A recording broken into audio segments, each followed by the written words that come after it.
ಹರೇ ರಾಮ.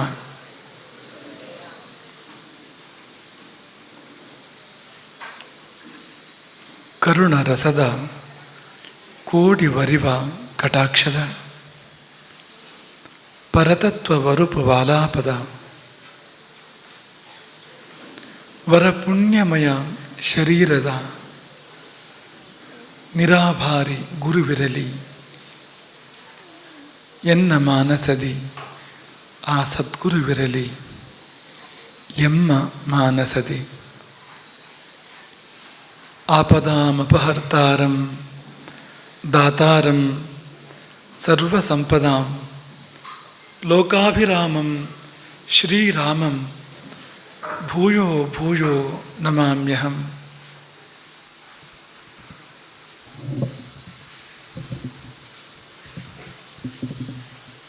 ಯಮಾಯ ಧರ್ಮರಾಜಾಯ ಮೃತ್ಯವೇ ಚ ಅಂತಕಾಯ ಚ ವೈವಸ್ವತಾಯ ಕಾಲಾಯ ಸರ್ವಭೂತಕ್ಷಯಾಯ ಚ ಔದುಂಬರಾಯ ದಧ್ನಾಯ ನೀಲಾಯ ಪರಮೇಷ್ಠಿನಿ ವೃಕೋದರಾಯ ಚಿತ್ರಾಯ ಚಿತ್ರಗುಪ್ತಾಯ ವೈ ನಮೋ ನಮಃ.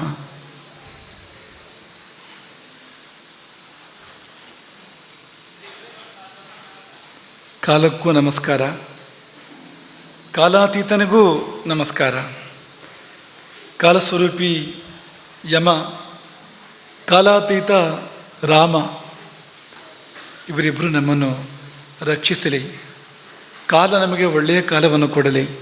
ಕಾಲಾತೀತ ನಮ್ಮೆಲ್ಲರನ್ನು ಕಾಲಪಾಶದಿಂದ ವಿಮುಕ್ತಿಗೊಳಿಸಿ ಮುಕ್ತಿಯ ಕಡೆಗೆ ಕರೆದೊಯ್ಯಲಿ ಎಂಬುದಾಗಿ ಪ್ರಾರ್ಥಿಸುತ್ತಾ ಜೀವಯಾನ ಪ್ರವಚನದ ಕಡೆಗೆ ಮುಂದುವರಿತಾ ಇದ್ದೇವೆ. ಇದು 2ನೇ ಕಂತು.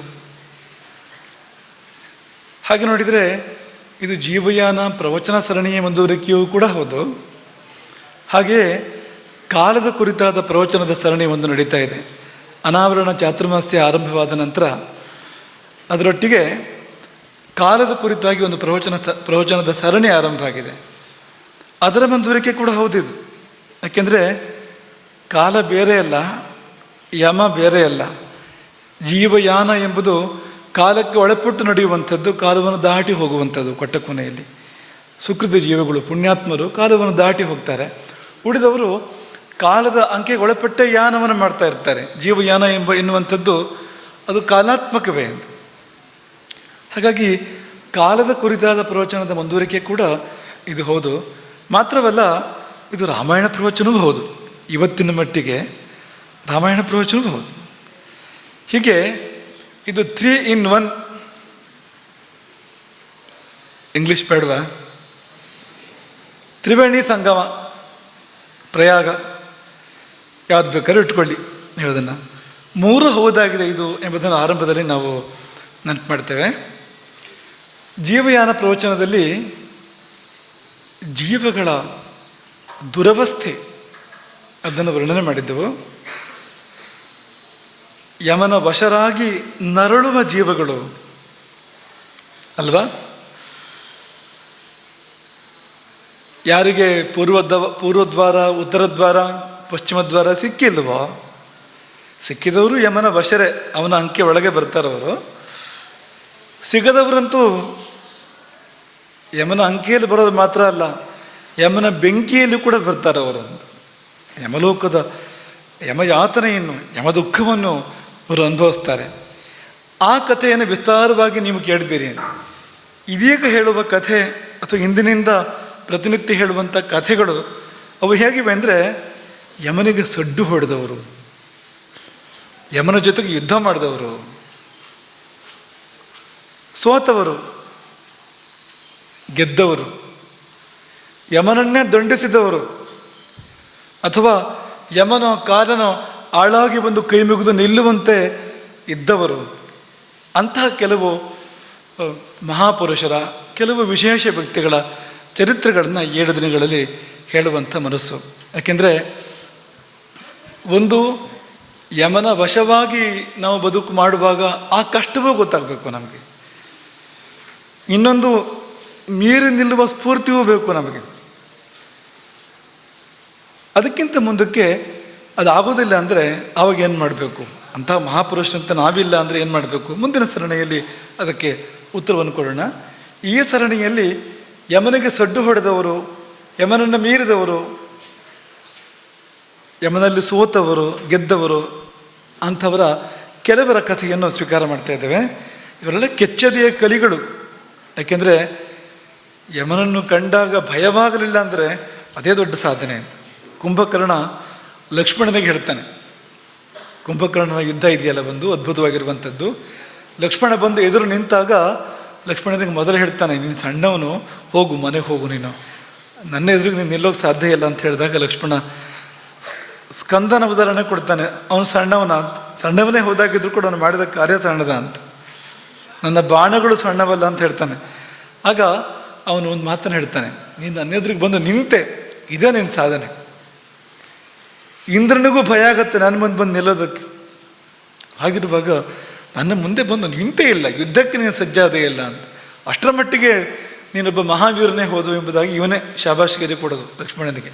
ಕುಂಭಕರ್ಣ ತನ್ನನ್ನು ಹೊಗಳ್ಕೊಳ್ಳೋದು ಆ ನೆಪದಲ್ಲಿ ಅಂತ. ಹಾಗೆ ಯಮನ ಸುದ್ದಿ ಬಂದಾಗ ಭಯಪಡುವವರುಂಟು. ಹಾಗಿರುವಾಗ ಯಮನ ಎದುರು ನಿಂತು ಭಯಪಡದೆ ಹೋರಾಡುವವರು ಅಂದರೆ ಕೆಚ್ಚದೆಯ ಕಲಿಗಳು ಅಂತ. ಸರ್ವ ಸಂಹಾರಿಯ ಎದುರು ಸಟೆದು ನಿಂತ ಎಂಟದೆಯ ಬಂಟ ಅಂಥವರ ಕೆಲವರ ಕಥೆಗಳನ್ನು ನಾವು ತಗೊಳ್ತಕ್ಕಂಥ ಯೋಚನೆ ಇರುವಂಥದ್ದು ಈ ಬಾರಿಯ ಜೀವಯಾನದಲ್ಲಿ. ಕಳೆದ ಬಾರಿ ಕೂಡ ಪ್ರವಚನ ಸರಣಿಯಲ್ಲಿ ಒಂದು ಥೀಮ್ ನಿಮಗೆ ಹೇಳಿದ್ವು, ಸೂತ್ರ ಇಡೀ ಪ್ರವಚನದಲ್ಲಿ ಏನು ಹೇಳಿದ್ವು? ದೂರದೃಷ್ಟಿ ಮತ್ತು ಮುಂದಾಲೋಚನೆ, ದೂರದೃಷ್ಟಿ ಅಥವಾ ಮುಂದಾಲೋಚನೆ ಕುರಿತು ಹೇಳಿದ್ವು ಅಲ್ವಾ. ಈ ಬಾರಿ ಒಂದು ಪ್ರಶ್ನೆಯನ್ನು ಥೀಮ್ ಆಗಿ ಇಟ್ಕೊಳ್ತಾ ಇದ್ದೇವೆ, ಯಮನನ್ನು ಗೆದ್ದವರುಂಟೆ.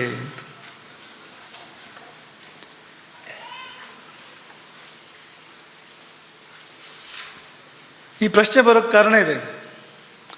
ಭೋಜ ಪ್ರಬಂಧದಲ್ಲಿ ಒಂದು ಶ್ಲೋಕ ಇದೆ, ರಾಮೇ ಪ್ರವ್ರಜನಂ ಬಲೇಹ ನಿಯಮನಂ ಪಾಂಡೋ ಸುತಾನಾಂ ವನಂ ವೃಷ್ಣೀನಾಂ ನಿಧನಂ ನಲಸ್ಯ ನೃಪತೇಃ ರಾಜ್ಯಾತ್ ಪರಿಭ್ರಂಶನಂ ಕಾರಾಗಾರ ನಿಷೇವಣಂ ಚ ಮರಣಂ ಸಂಚಿತ್ಯ ಲಂಕೇಶ್ವರೇ ಸರ್ವಃ ಕಾಲವಶೇನ ನಶ್ಯತಿ ನರಃ ಕೋವಾ ಪರಿತ್ರಾಯತೆ.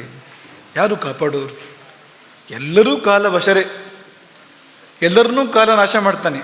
ಕಾಲ ಅಂದರೆ ಯಮ ನಾಶ ಮಾಡ್ತಾನೆ. ರಾಮನಂಥ ರಾಮ ಕಾಡಿಗೆ ಹೋಗಬೇಕಾಯಿತು ರಾಜ್ಯವನ್ನು ತೊರೆದು. ಬಲಿಯಂಥ ಬಲಿ ಪಾತಾಳಕ್ಕೆ ಹೋಗಬೇಕಾಯಿತು. ವಾಮನ ತ್ರಿವಿಕ್ರಮನಾಗಿ ಬಲಿಯ ತಲೆಯನ್ನು ತುಳಿದಾಗ ಪಾತಾಳಕ್ಕೆ ಹೋಗ್ತಾನೆ. ಪಾಂಡುವಿನ ಮಕ್ಕಳು ಪಾಂಡವರು, ಅವರು ಕೂಡ ವನವಾಸವನ್ನು ಮಾಡಿದರು, ಅಜ್ಞಾತವಾಸವನ್ನು ಮಾಡಿದರು, ದಿಕ್ಕೆಟ್ಟು ವನವಾಸಗಳಾಗಿ ಸಂಚರಿಸಿದರು. ಇನ್ನು ಕೃಷ್ಣನ ವಂಶ, ಅದನ್ನು ವೃಷ್ಣಿ ವಂಶ ಅಂತ ಕರೀತಾರೆ. ಕೃಷ್ಣನನ್ನು ವೃಷ್ಣಿ ವಂಶ ಪ್ರದೀಪ ಅಂತ ಹೇಳ್ತಾರೆ. ವೃಷ್ಣಿಗಳು ಅಂತ ಕರೀತಾರೆ ಅವರನ್ನು. ಈ ವೃಷ್ಣಿ ವಂಶ ಯಾದವರು ಪೂರ್ತಿ ನಾಶವಾಗಿ ಹೋದ್ರಲ್ಲ ಕೊನೆಯಲ್ಲಿ. ನಲನಂಥ ನಲ ರಾಮನಿಗಿಂತ ಮೊದಲಿನವನವನು, ಆದರ್ಶವಾಗಿರ್ತಕ್ಕಂಥ ರಾಜ ಅವನು. ಅಂಥವನು ರಾಜ್ಯವನ್ನು ಕಳ್ಕೊಂಡು ಕಾಡಾಡಿಯಾಗಿ ಎಂಥ ಕಷ್ಟಗಳನ್ನೆಲ್ಲ ಪಟ್ಬಿಟ್ಟ. ಲಂಕೇಶ್ವರ ರಾವಣ, ಅವನಿಗೂ ಜೈಲ್ವಾಸ ಆಯಿತು. ಗೊತ್ತಾ ನಿಮಗದು? ಕಾರ್ತಿವೀರ್ಯನ ಜೊತೆಯಲ್ಲಿ ಯುದ್ಧ ಮಾಡಿ ಸೋತು ಜೈಲು ಸೇರ್ತಾನೆ.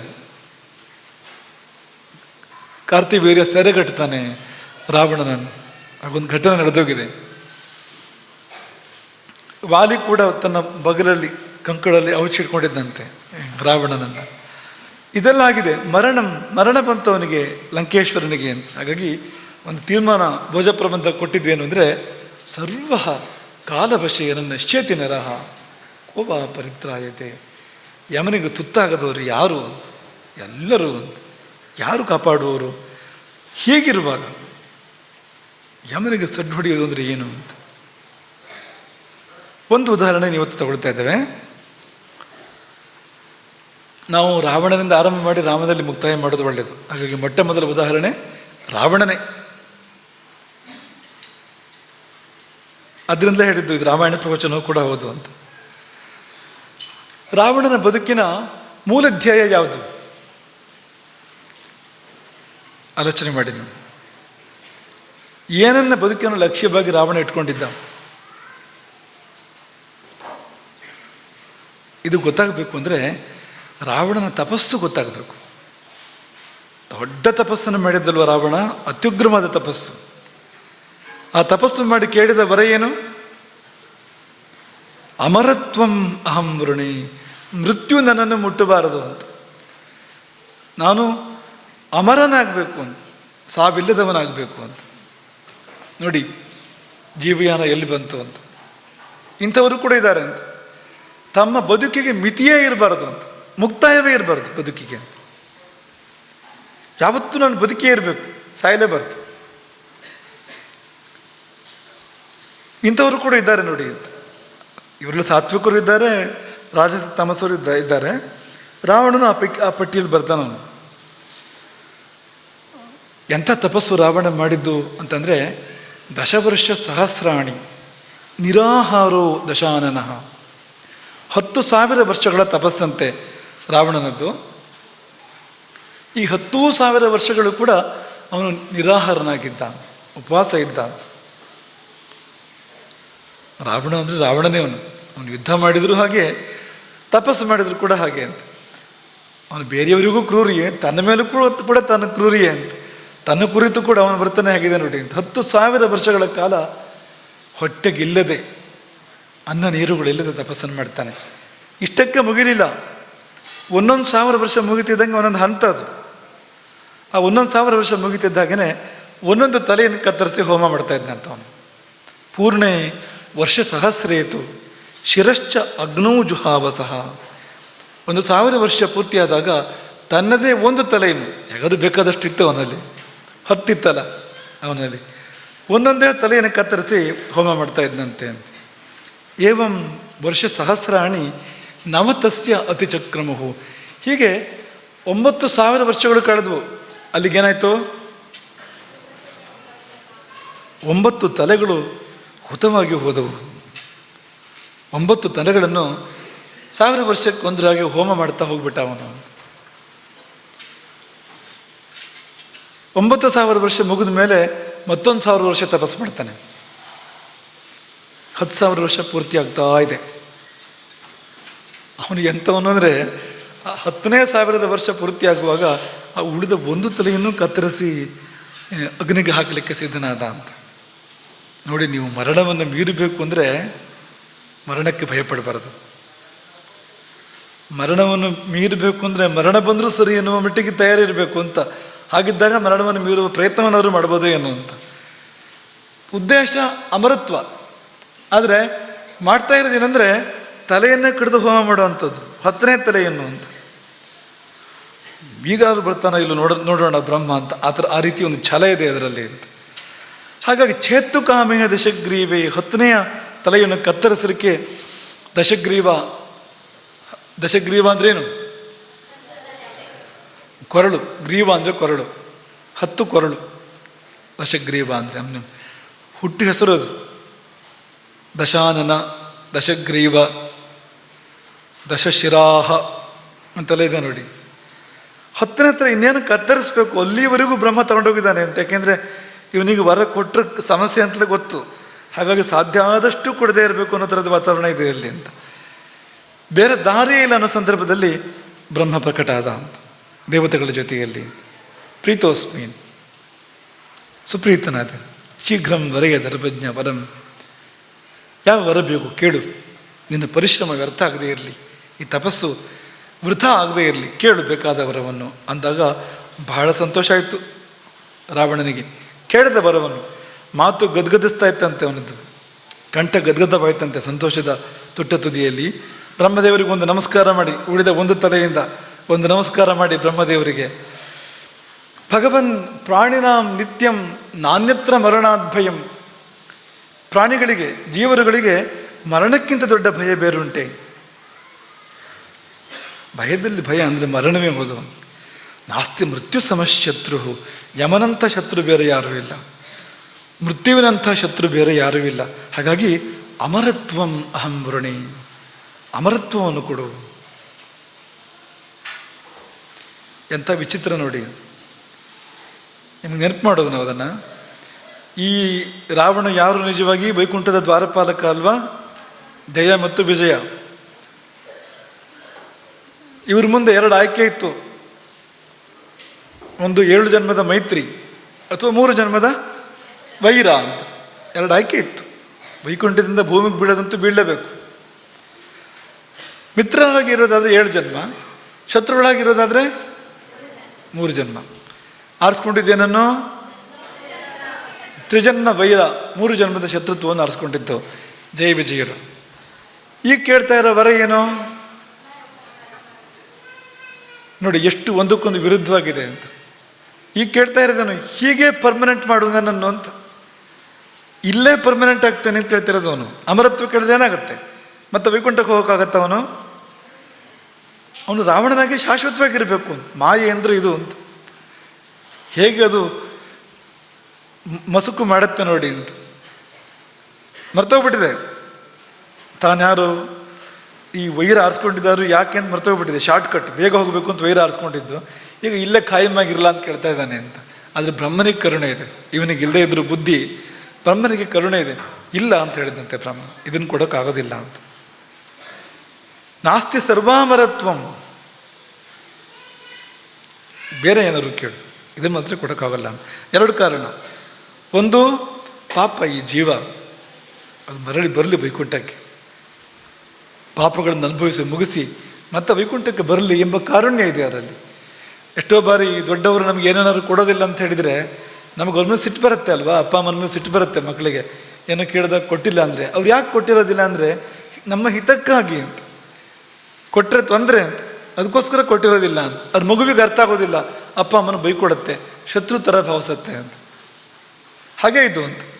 ಇನ್ನೊಂದು, ಇಂಥ ಒಬ್ಬ ಲೋಕಕಂಟಕ ಶಾಶ್ವತನಾಗಿಬಿಟ್ರೆ ಲೋಕಕ್ಕೆ ಪಿಡಿಯೂ ಕೂಡ ಶಾಶ್ವತ ಆಗಿಬಿಡುತ್ತೆ. ಲೋಕ ಉಳಿಸೋದೇ ಇಲ್ಲ ಇವನು, ಪ್ರಪಂಚವನ್ನು, ಸೃಷ್ಟಿ ಒಂದು ಉಳಿಬೇಕಲ್ಲ. ಹಾಗಾಗಿ ನಾಸ್ತಿ ಸರ್ವಾಮರತ್ವಂತೆ, ನಿನಗದು ಕೊಡೋಕ್ಕಾಗೋದಿಲ್ಲ, ಬೇರೆ ಕೇಳು. ನಿರೀಕ್ಷೆ ಇದೆ ರಾವಣನಿಗದು, ಇದು ಸಿಗಲಾರ್ದು ಇವರ ಅಂತ. ಹಾಗಾಗಿ ಅವನು ಪ್ಲಾನ್ ಬಿ ರೆಡಿ ಇತ್ತ ಒಂದು. ಪ್ಲಾನ್ ಬಿ ಗೊತ್ತಲ್ಲ ನಿಮಗೆ? ಯಾವಾಗಲೂ plan B, plan C ready ಇರಬೇಕು ಅಂತ. ಜೀವನದಲ್ಲಿ ನಾವು ಏನೇ ಮಾಡೋದಾದರೂ ಕೂಡ ಅದಾಗದಿದ್ದರೆ ಎಲ್ಲ ಲೆಕ್ಕಾಚಾರ ಹಾಕಿರ್ತೇವೆ. ಆದರೆ ಒಂದು ವೇಳೆ ಹಾಗಾಗದಿದ್ರೆ ಏನು? 2ನೇ ದಾರಿ ತಯಾರಿರಬೇಕು, 3ನೇ ದಾರಿ ಕೂಡ ತಯಾರಿರಬೇಕು. ಪ್ಲಾನ್ ಬಿ, ಪ್ಲಾನ್ ಸಿ, ಕೊನೆ ಪಕ್ಷ ಪ್ಲಾನ್ ಬಿ ಆದರೂ ತಯಾರಿ ಇರಲೇಬೇಕು ಅಂತ. ಇಲ್ಲದೇ ಇದ್ದರೆ ಇದ್ದಕ್ಕಿದ್ದಾಗ ಆಘಾತ ಆಗಿಬಿಡುತ್ತೆ, ಮುಂದೆ ದಾರಿಯೇ ಇಲ್ಲ ಅಂತ ಆಗಿಬಿಡುತ್ತೆ. ಹಾಗಾಗಿ ಗೊತ್ತಿಲ್ಲ ಯಾವಾಗ ಯಾವ ದಾರಿ ಕಟ್ಟಿ ಹೋಗುತ್ತೋ, ಯಾವ ದಾರಿ ತಡೆಯಾಗ್ಬಿಡುತ್ತೋ ಗೊತ್ತಿಲ್ಲ ನಮಗೆ ನೋಡಿ. ಹಾಗಾಗಿ ಇನ್ನೊಂದು ದಾರಿಯನ್ನು ಯಾವತ್ತೂ ಯೋಚನೆ ಮಾಡಿ ಇಟ್ಕೊಂಡಿರಬೇಕು. ಇವನು ಹಾಗೆ ಮಾಡಿದ್ದ. ಹೌದಾ, ಅಮರತ್ವ ಕೊಡೋದಿಲ್ವಾ? ಆಯಿತು, ನಾವೊಂದು ಪಟ್ಟಿ ಕೊಡ್ತೇನೆ, ಆ ಪಟ್ಟಿದೊಳಗೆ ಯಾರು ನನ್ನ ಕೊಲ್ಲೋಕ್ಕಾಗಬಾರ್ದು. ಆ ಪಟ್ಟಿ ಎಷ್ಟುದ್ದ ಪಟ್ಟಿ ಅಂದರೆ ಈ ಬ್ರಹ್ಮನ ಸೃಷ್ಟಿ ಎಷ್ಟು ಉದ್ದ ಇದೆ ಅಷ್ಟು ಉದ್ದ ಇದೆ ಪಟ್ಟಿ. ಅದು ಸುಪರ್ಣ ನಾಗ ಯಕ್ಷಾಣಾಂ ದೈತ್ಯ ದಾನವ ರಾಕ್ಷಸಾಂ, ಉದ್ದಾ ಪಟ್ಟಿ ಅದು. ಆದರೆ ಪಟ್ಟಿ ಕಂಪ್ಲೀಟ್ ಅಲ್ಲ, ಇಡೀ ಸೃಷ್ಟಿ ಪೂರ್ತಿ ಇಲ್ಲ, ಇರೋ ಹಾಗಿಲ್ಲ. ಯಾಕೆಂದರೆ ಅಮರತ್ವ ಕೊಡೋಕ್ಕಾಗೋದಿಲ್ಲ ಅಂತ ಹೇಳಿದಾನಲ್ಲ ಬ್ರಹ್ಮ. ಹಾಗಾಗಿ ಇಬ್ಬರನ್ನು ಮಾತ್ರ ಬಿಟ್ಟಿದ್ದಾನೆ, 2 ವರ್ಗಗಳನ್ನು ಬಿಟ್ಟಿದ್ದಾನೆ ಅದರಲ್ಲಿ. ಒಂದು ನಮ್ಮ ವರ್ಗ ಮನುಷ್ಯರು, ಇನ್ನೊಂದು ಇವತ್ತಿನ ಸೈನ್ಸ್ ಪ್ರಕಾರ ನಮ್ಮ ಪೂರ್ವಜರಂತೆ ಅವರು ಮಂಗಗಳು ಅಂತ. ಮನುಷ್ಯರು ಮತ್ತು ಮರ್ಕಟರು, ಇವರಿಬ್ಬರನ್ನು ಬಿಟ್ಟು ಉದ್ದದ ಪಟ್ಟಿ ಕೊಟ್ಟು ಇವ್ರು ಯಾರಿಲ್ಲೂ ನನಗೇನು ತೊಂದರೆ ಆಗಬಾರ್ದು, ಇವ್ರು ಯಾರಿಲ್ಲೂ ನನಗೆ ಸಾವು ಬರಬಾರ್ದು ಅನ್ನೋವರ ಕೇಳಿದ. ಅಂತೂ ಅದನ್ನೇ ಕೇಳಿದ್ದವನು, ಕೇಳೋಕ್ಕೆ ಹೊರಟಿದ್ದು ಅದನ್ನೇ, ಅಮರತ್ವವನ್ನೇ ಕೇಳೋಕ್ಕೆ ಹೊರಟಿದ್ದು. ಪ್ರಕಾರಾಂತರದಿಂದ ಬೇರೆ ರೂಪದಲ್ಲಿ ಬೇರೆ ಭಾಷೆಯಲ್ಲಿ ಮತ್ತೆ ಅದನ್ನೇ ಕೇಳಿದ. ಆದರೆ ಬ್ರಹ್ಮದೇವರಿಗೆ ಗೊತ್ತು, ಒಂದು ಸಂಧಿ ಸಿಕ್ಕಿದ್ರೆ ಸಾಕು ಅಂತ, ಒಂದು ಜಾಗ ಸಿಕ್ಕಿದ್ರೆ ಸಾಕು, ಮೃತ್ಯು ಬರುತ್ತೆ ಅಲ್ಲಿಂದ ಅಂತ. ಮೃತ್ಯುವಿಗೇನು ಮಹಾದ್ವಾರವೇ ಬೇಕು ಅಂತಿಲ್ಲ, ಚಿಕ್ಕ ಕಿಂಡಿಯೂ ಸಾಕು, ಒಂದು ಕೀ ಹೋಲ್ ಸಾಕಾಗತ್ತೆ. ಅಲ್ಲಿಂದ ಬಂದು ಮೃತ್ಯು ಮಾಡಬೇಕು, ಅದನ್ನು ಮಾಡಿಬಿಡುತ್ತೆ. ಪರೀಕ್ಷಿತನ ಕತೆ ಕೇಳಿದ್ದೀರಲ್ವಾ? ಎಂಥ ರಕ್ಷಣೆ ಮಾಡ್ಕೊಂಡಿದ್ದ ಪರೀಕ್ಷಿತ. ಆದರೆ ದೊಡ್ಡ ಸರ್ಪ ಬರಲಿಲ್ಲ, ಚಿಕ್ಕ ಹುಳು ಬಂತು. ಹಣ್ಣುಗಳಲ್ಲಿ ಹುಳು ಅಂತ ಒಂದು, ಯಾವುದೋ ಒಂದು ಹಣ್ಣಿನಲ್ಲಿ ಒಂದು ಹುಳು ಅಂತ, ಅಷ್ಟೇ ಜಾಗ ಸಾಕಾಗತ್ತೆ ಅಂತ. ಆಮೇಲೆ ದೊಡ್ಡ ಸರ್ಪಾಗೆ ಕಚ್ಚಿದ್ದು ಮುಂದಿನ ಕತೆ ಅದು ಅಂತ. ಹೀಗೆ ಕೊಟ್ಟ ಅದನ್ನು ಬ್ರಹ್ಮ ಅಂತ. ಕೊಟ್ಟು ಒಂದು ಈ ಸಮಾಧಾನಕರ ಬಹುಮಾನ ಅಂತಿರುತ್ತಲ್ಲ, ಹಾಗೆ ಮತ್ತೆರಡು ವರ ಕೊಟ್ಟಂತೆ ಜೊತೆಯಲ್ಲಿ ಅಂತ. ಕೇಳಿದ್ನ ಕೊಡೋಕ್ಕಾಗಿಲ್ವಲ್ಲ, ಹಾಗೆ ಮತ್ತೆರಡು ವರಗಳನ್ನು ಕೊಟ್ಟಂತೆ. ಮತ್ತೆರಡು ವರ ಯಾವುದು ಅಂದರೆ, ನಿನ್ನ 9 ತಲೆ ಹೋಗಿದೆಯಲ್ಲ ಅದು ಮತ್ತೆ ಬರಲಿ ಅಂತ, ಹೋದ 9 ತಲೆಗಳು ಬರಲಿ ಅಂತ. ಏನು ಉಪಯೋಗ ಇದೆಯೋ ಇಲ್ಲೋ ಗೊತ್ತಿಲ್ಲ ಇದಕ್ಕೆ. ನೀವಾದರೂ ಕೇಳ್ತಿದ್ರೋ ಇಲ್ವೋ ಅದನ್ನು ಅಂತ, ಬೇಡ ಅಂತ ಹೇಳ್ಬಿಡ್ತಿದ್ರು ನೀವಾದರೆ ಅಂತ. ಇವತ್ತು ಬೆಳಗ್ಗಿಂದ ಪರಿವಾರದಲ್ಲಿ ಚರ್ಚೆ ಆಗ್ತಾ ಇತ್ತು ಅಂತ. ನಮ್ಮ ಪರಿವಾರದ ಭರತನನ್ನು ಕೇಳಿದ್ರು, 10 ತಲೆ ಕೊಟ್ಟರೆ ತಗೋತೀಯಾ ಅಂತ. ತಗೋಬೋದು ಅಂತ ಯೋಚನೆ ಮಾಡ್ತಾ ಇದ್ದವ. ಕೂಡಲೇ ಹೇಳಿದ್ವು, ಈ ಬಾಗಿಲಲ್ಲಿ ಒಳಗೋಗೋಕ್ಕಾಗತ್ತೆ ನಿನಗೆ ಅಂತ. ಗೋಡೆನೇ ಇರೋ ಹಾಗಿಲ್ಲ ಮನೆಗೆ ಅಂತಂದವನು. ಬಾಗಿಲು ಆಮೇಲೆ ಗೋಡೆನೇ ಕಟ್ಟೋ ಹಾಗಿಲ್ಲ, 10 ತಲೆಗೂ ಜಾಗ ಬೇಕಲ್ಲ, ಹೋಗೋಕ್ಕೆ ಬರೋಕ್ಕೆಲ್ಲ ಜಾಗ ಬೇಕಲ್ಲ. ಆಮೇಲೆ ನಾವು ಹೇಳಿದ್ವು, ಅದಕ್ಕಿಂತ ಗಂಭೀರ ಸಮಸ್ಯೆ ಬೇರೆ ಇದೆ ಅಂತ. ಮಲ್ಕೊಂಡಾಗ ಮಗ್ಲ ಹೋಗಕ್ಕೆ ಆಗೋದಿಲ್ಲ ಅಂತ. ರಾತ್ರಿ ಮಲ್ಕೊಂಡಾಗ ಮಗ್ಲಾಗಬೇಕು ಅಂದರೆ ಅದು ವಿಚಿತ್ರ ಆಸನ ಆಗಿಬಿಡುತ್ತೆ, ಅದು ತ್ರಿಕೋಣ ಹೀಗಾಗಿಬಿಡುತ್ತೆ ಅದು ಅಂತ. ಹಾಗಾಗಿ ಈ ತಲೆ ಸ್ವಲ್ಪ ಸಮಸ್ಯೆನೇ ಇದು ಅಂತ. ಭರತನಿಗೆ ಆಶ್ಚರ್ಯ ಮುಗುದಿಲ್ಲ. ಈಗ ಬರ್ಬೇಕಾದ್ರೆ ಮತ್ತೆ ಕೇಳ್ದ, ಅಲ್ಲ ಈ 10 ತಲೆ ರಾವಣನಿಗಿದ್ದು ಪಾಪ ಓಡಾಡಿದ್ದಾರೆ ಹೇಗೆ ಅವನು ಅಂತ ಕೇಳ್ತಾ ಇದ್ದವನು ಅಂತ. ಅಂದರೆ ಮಕ್ಕಳೇ, ಅದು ಯಾವಾಗಲೂ ಇರ್ತಿತ್ತು ಅಂತೇನಿಲ್ಲ. ರಾವಣ ಮಲ್ಕೊಂಡಾಗ ಹನುಮಂತ ರಾವಣನ ನೋಡಿದಾನೆ. ಸುಂದರಕಾಂಡದ ವರ್ಣನೆ ಬರುತ್ತೆ. ಮಲಗಿದ್ದ ರಾವಣನನ್ನು ಹನುಮಂತ ನೋಡಿದಾನೆ. ಆಗ 2 ಕೈ ಇತ್ತಂತೆ, ಒಂದೇ ತಲೆ ಆ ಸಮಯದಲ್ಲಿ. ಇದೆಲ್ಲ ಹೇಗೆ ಅಂದರೆ ಬೇಕಾದಾಗ ಬರೋಂಥದ್ದು ಅಂತ. ಯುದ್ಧಕ್ಕೆ ಹೊರಟಾಗೆಲ್ಲ ಬರೋವಂಥದ್ದು ಹೊರತು 24 ಗಂಟೆ 365 ದಿವಸನೂ ಇರುತ್ತೆ ಅಂತಲ್ಲ ಅಂತ. ಹಾಗಾಗಿ ರಾವಣ ಹೇಗೆ ಮಗಲಾಗ್ತಾ ಇದ್ದ ಅಂತ ನೀವು ತಲೆ ಕೆಡಿಸ್ಕೋಬೇಡಿ. ನೀವು ರಾತ್ರಿ ನಿದ್ದೆ ಬಿಡಬೇಡಿ, ಮಲ್ಕೊಂಡು ಹೇಗೆ ಮಗಲಾಗ್ತಾ ಇದ್ನಪ್ಪ ಅವನು ಅಂತ ಯೋಚನೆ ಮಾಡ್ತಾ ಹೋಗಬೇಡಿ. ಅವನಿಗೇನು ಪರಿಹಾರ ಕಂಡುಕೊಂಡಿದ್ದವನು ರಾವಣ, ಅದಕ್ಕೆ ಸೃಷ್ಟಿ ಕೊಟ್ಟಿತ್ತು. ಹೀಗೆ ಇದೊಂದು ವರ, ಅದಕ್ಕೆಲ್ಲ ಬೇರೆ ಅರ್ಥಗಳಿದೆ. ಆ 10 ತಲೆ ಯಾಕೆ ಅನ್ನೋದಕ್ಕೆಲ್ಲ ಸೂಕ್ಷ್ಮ ಅರ್ಥಗಳು ಬೇರೆ ಇರುತ್ತೆ. ಅದಕ್ಕೆ ಇನ್ನೊಂದು ವರ ಕೊಡ್ತಾನೆ. ಇನ್ನೊಂದು ವರ ಏನಂದರೆ, ಬೇಕಾದ ರೂಪವನ್ನು ತಾಳುವ ಶಕ್ತಿ ಬರಲಿ ನಿನಗೆ. ಕಾಮರೂಪ ಬೇಡ ಇತ್ತಾ? ಇದು ದುರುಪಯೋಗ ಮಾಡ್ತಾನಲ್ವ ಏನೋ ಆ ವರವನ್ನು. ಸೀತೆ ವಿಷಯದಲ್ಲಿ ಏನು ಮಾಡಿದವನು? ಮತ್ತೊಂದು ರೂಪ ತಳ್ಕೊಂಡು ಬಂದ ಅಲ್ವೋ, ಪವಿತ್ರವಾದ ರೂಪವನ್ನು ತಳ್ಕೊಂಡು ಬರ್ತಾನೆ. ಅಪವಿತ್ರವಾದ ಅಮಂಗಲವಾದ ಕಾರ್ಯವನ್ನು ಮಾಡೋದಕ್ಕೆ ಭಿಕ್ಷು ರೂಪವನ್ನು ತಳ್ಕೊಂಡು ಬರ್ತಾನಲ್ವ ಅವನು. ಹೌದು, ಹಾಗೆ ಬರಲಿ ಅಂತಲೇ ಕೊಟ್ಟಿದ್ದು ವರವನ್ನು ಬ್ರಹ್ಮ ಅಂತ. ಹಾಗೆಲ್ಲ ಮಾಡ್ಕೊಂಡು ಸಾಯಲಿ ಒಂದು ದಿವಸ ಅಂತ, ತೊಂದರೆ ಮಾಡಿಕೊಂಡು ಅಂತ. ಸಾವಿಗೊಂದು ದಾರಿ ಆಗುತ್ತದು ಆ ಕಾಮರೂಪ ಅಂತಲೇ ಬ್ರಹ್ಮ ಆ ವರವನ್ನು ಕೊಡುವಂಥದ್ದು ಅಂತ.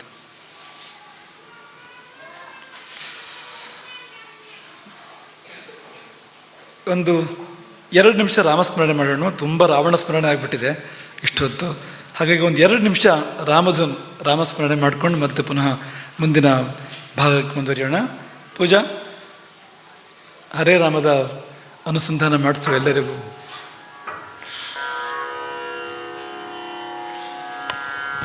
ಎಲ್ಲ ಜೊತೆಯಲ್ಲಿ ಹೇಳಬೇಕು ಭಕ್ತಿಯಿಂದ. ಹರೇ ರಾಮ ಹರೇ ರಾಮ ರಾಮ ರಾಮ ಹರೇ ಹರೇ ಹರೇ ರಾಮ ಹರೇ ರಾಮ ರಾಮ ಹರೇ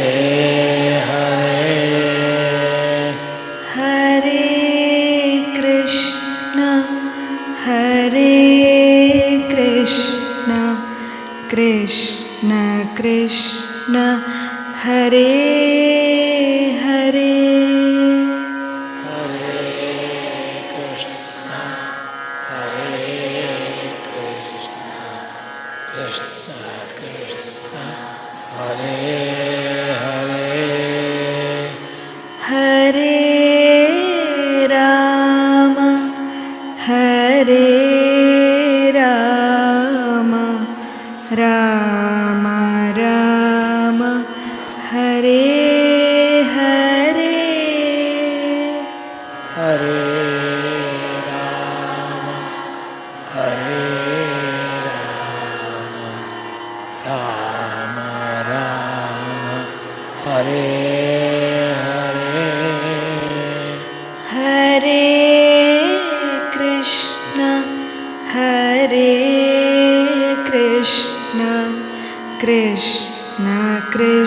ಹರೇ ಹರೇ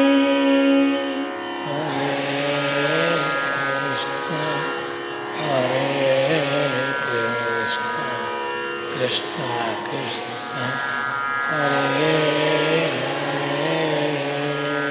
ಹರೇ ರಾಮ ಹರೇ ರಾಮ ರಾಮ ರಾಮ ಹರೇ ಹರೇ ಹರೇ ರಾಮ ಹರೇ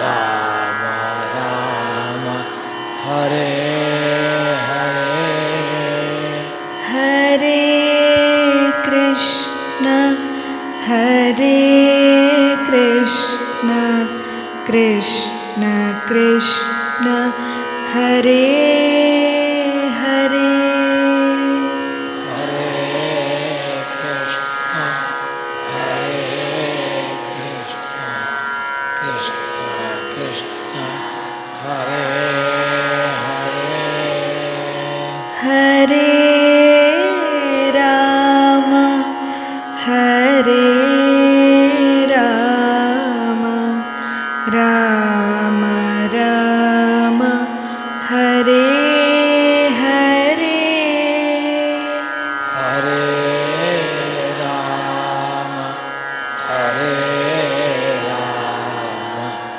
ರಾಮ ರಾಮ ಹರೇ ಹರೇ ಹರೇ ಕೃಷ್ಣ ಹರೇ ಕೃಷ್ಣ ಕೃಷ್ಣ ಕೃಷ್ಣ ಹರೇ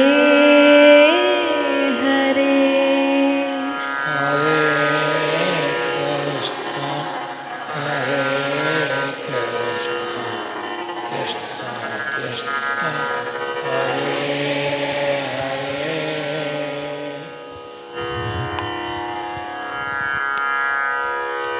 ಸೃಷ್ಟಿಯಲ್ಲಿ ಶಾಶ್ವತ ಯಾವುದೂ ಅಲ್ಲ. ಸೃಷ್ಟಿ ಅಂದರೆ ಹಾಗೆ, ಯಾವುದೂ ಉಳಿಯೋದಿಲ್ಲ, ಇದ್ದದ್ದಿದ್ದ ಹಾಗೆ ಇರೋದಿಲ್ಲ. ಅದೇ ಸೃಷ್ಟಿ. ದೇವರೇ ಸ್ವತಃ ಭೂಮಿಗೆ ಬಂದರೂ ಕೂಡ ಅವನು ಶಾಶ್ವತವಾಗಿರ್ತಾನೆ ಅಂದರೆ ಇಲ್ಲ, ತನ್ನ ಕಾರ್ಯವನ್ನು ಮುಗಿಸ್ಕೊಂಡು ಹೊರಡ್ತಾನೆ. ಹಾಗಿರುವಾಗ ಇಂಥವರು ನಾನು ಶಾಶ್ವತವಾಗಿರ್ತೇನೆ ಅಂದರೆ ಇರೋಕ್ಕೆ ಸಾಧ್ಯವಾ? ಸೃಷ್ಟಿ ಅದಕ್ಕೆ ಅವಕಾಶವನ್ನು ಕೊಡೋದಿಲ್ಲ ಅಂತ. ಆದರೆ ದುಷ್ಟರಿಗೆ ಇಷ್ಟು ಸಿಕ್ಕಿದ್ರೂ ಸಾಕು, ಅವರು ಅನಾಹುತಗಳನ್ನೇ ಮಾಡ್ತಾರೆ. ಹಾಗೆ ಈ ರಾವಣ ಯಾವಾಗ ವರ ಪಡ್ಕೊಂಡು ಬಂದ, ಅಲ್ಲಿಂದ ನೋಡಿ ಶುರುವಾಯಿತು ದುರ್ದಶೆ ಪ್ರಪಂಚಕ್ಕೆ. ಈಗ ಕೆಲವರು ಓದ್ಕೊಂಡು ಬರ್ತಾರೆ ಊರಿಗೆ, ಬಂದು ಊರಿಗೆ ಒಳ್ಳೇದು ಮಾಡೋರು ಕೂಡ ಉಂಟು. ಆದರೆ ಓದ್ಕೊಂಡು ಬಂದು ಮೆರೆಯೋರು ಕೂಡ ಉಂಟು, ಗರ್ಭದಿಂದ ಜಂಬದಿಂದ ಮೆರೆದು. ಯಾರಾದರೂ ಪಾಪ ಸ್ವಲ್ಪ ಕಡಿಮೆ ಗೊತ್ತಿದ್ದರಿದ್ರೆ ಅವ್ರನ್ನ ಚೀತು ಅಂದು ಕಡಿಮೆ ಅಂತ ತೋರಿಸಿ ಅವ್ರನ್ನ ಹೀಗೆಲ್ಲ ಮಾಡೋರೆಲ್ಲ ಇರ್ತಾರಲ್ವಾ. ಇದು ಸ್ವಲ್ಪ ಆ ತರಹ ಆಯಿತು ಅಂತ. ವಿದ್ಯಾ ವಿವಾದಾಯ ಧನಂ ಮದಾಯ ಶಕ್ತಿ ಪರೇಶಾಂ ಪರಿಪೀಡನಾಯ. ಪರಿಪೀಡನ ಅಂದರೆ ಪೀಡೆಗಿಂತ ಚೂರು ಮುಂದೆ ಅದು. ಹಾಗಾಗಿ ಪರಿಪೀಡೆ ಅಂತ, ಮತ್ತೆ ಮತ್ತೆ ಮಾಡ್ತಕ್ಕಂಥ ಪೀಡೆ ಅಂತ ಇದು ಅಂತ, ಪರಿಪರಿಯಾಗಿ ಮಾಡ್ತಕ್ಕಂಥ ಪೀಡೆ ಅದು ಅಂತ ಪರಿಪೀಡೆ ಅಂತ. ದುಷ್ಟನಿಗೆ ಶಕ್ತಿ ಬಂದರೆ ಅದು ಬಳಕೆ ಆಗೋದು ಇನ್ನೊಬ್ಬರಿಗೆ ಉಪದ್ರವ ಮಾಡೋದಕ್ಕೆ, ಇನ್ನೊಬ್ಬರನ್ನ ಪೀಡಿಸೋದಕ್ಕೆ. ಎಷ್ಟರ ಮಟ್ಟಿಗೆ ಆಯ್ತಂತೆ ಕಥೆ ಅಂದರೆ, ಇಡೀ ಭೂಮಂಡಲ ಸ್ಮಶಾನವಾಗಿ ಹೋಯಿತು. ಎಲ್ಲಿ ನೋಡಿದ್ರಲ್ಲಿ ಹೆಣಗಳು, ಎಲ್ಲಿ ನೋಡಿದ್ರಲ್ಲಿ ರಕ್ತದ ಹೊಳೆ. ಹೆಣಗಳು ಪರ್ವತ, ರಕ್ತ ಹೊಳೆ, ಇಂಥ ಪರಿಸ್ಥಿತಿ. ಎಲ್ಲಿ ನೋಡಿದ್ರಲ್ಲಿ ಆರ್ತನಾದ, ಚೀತ್ಕಾರ, ದುಃಖ.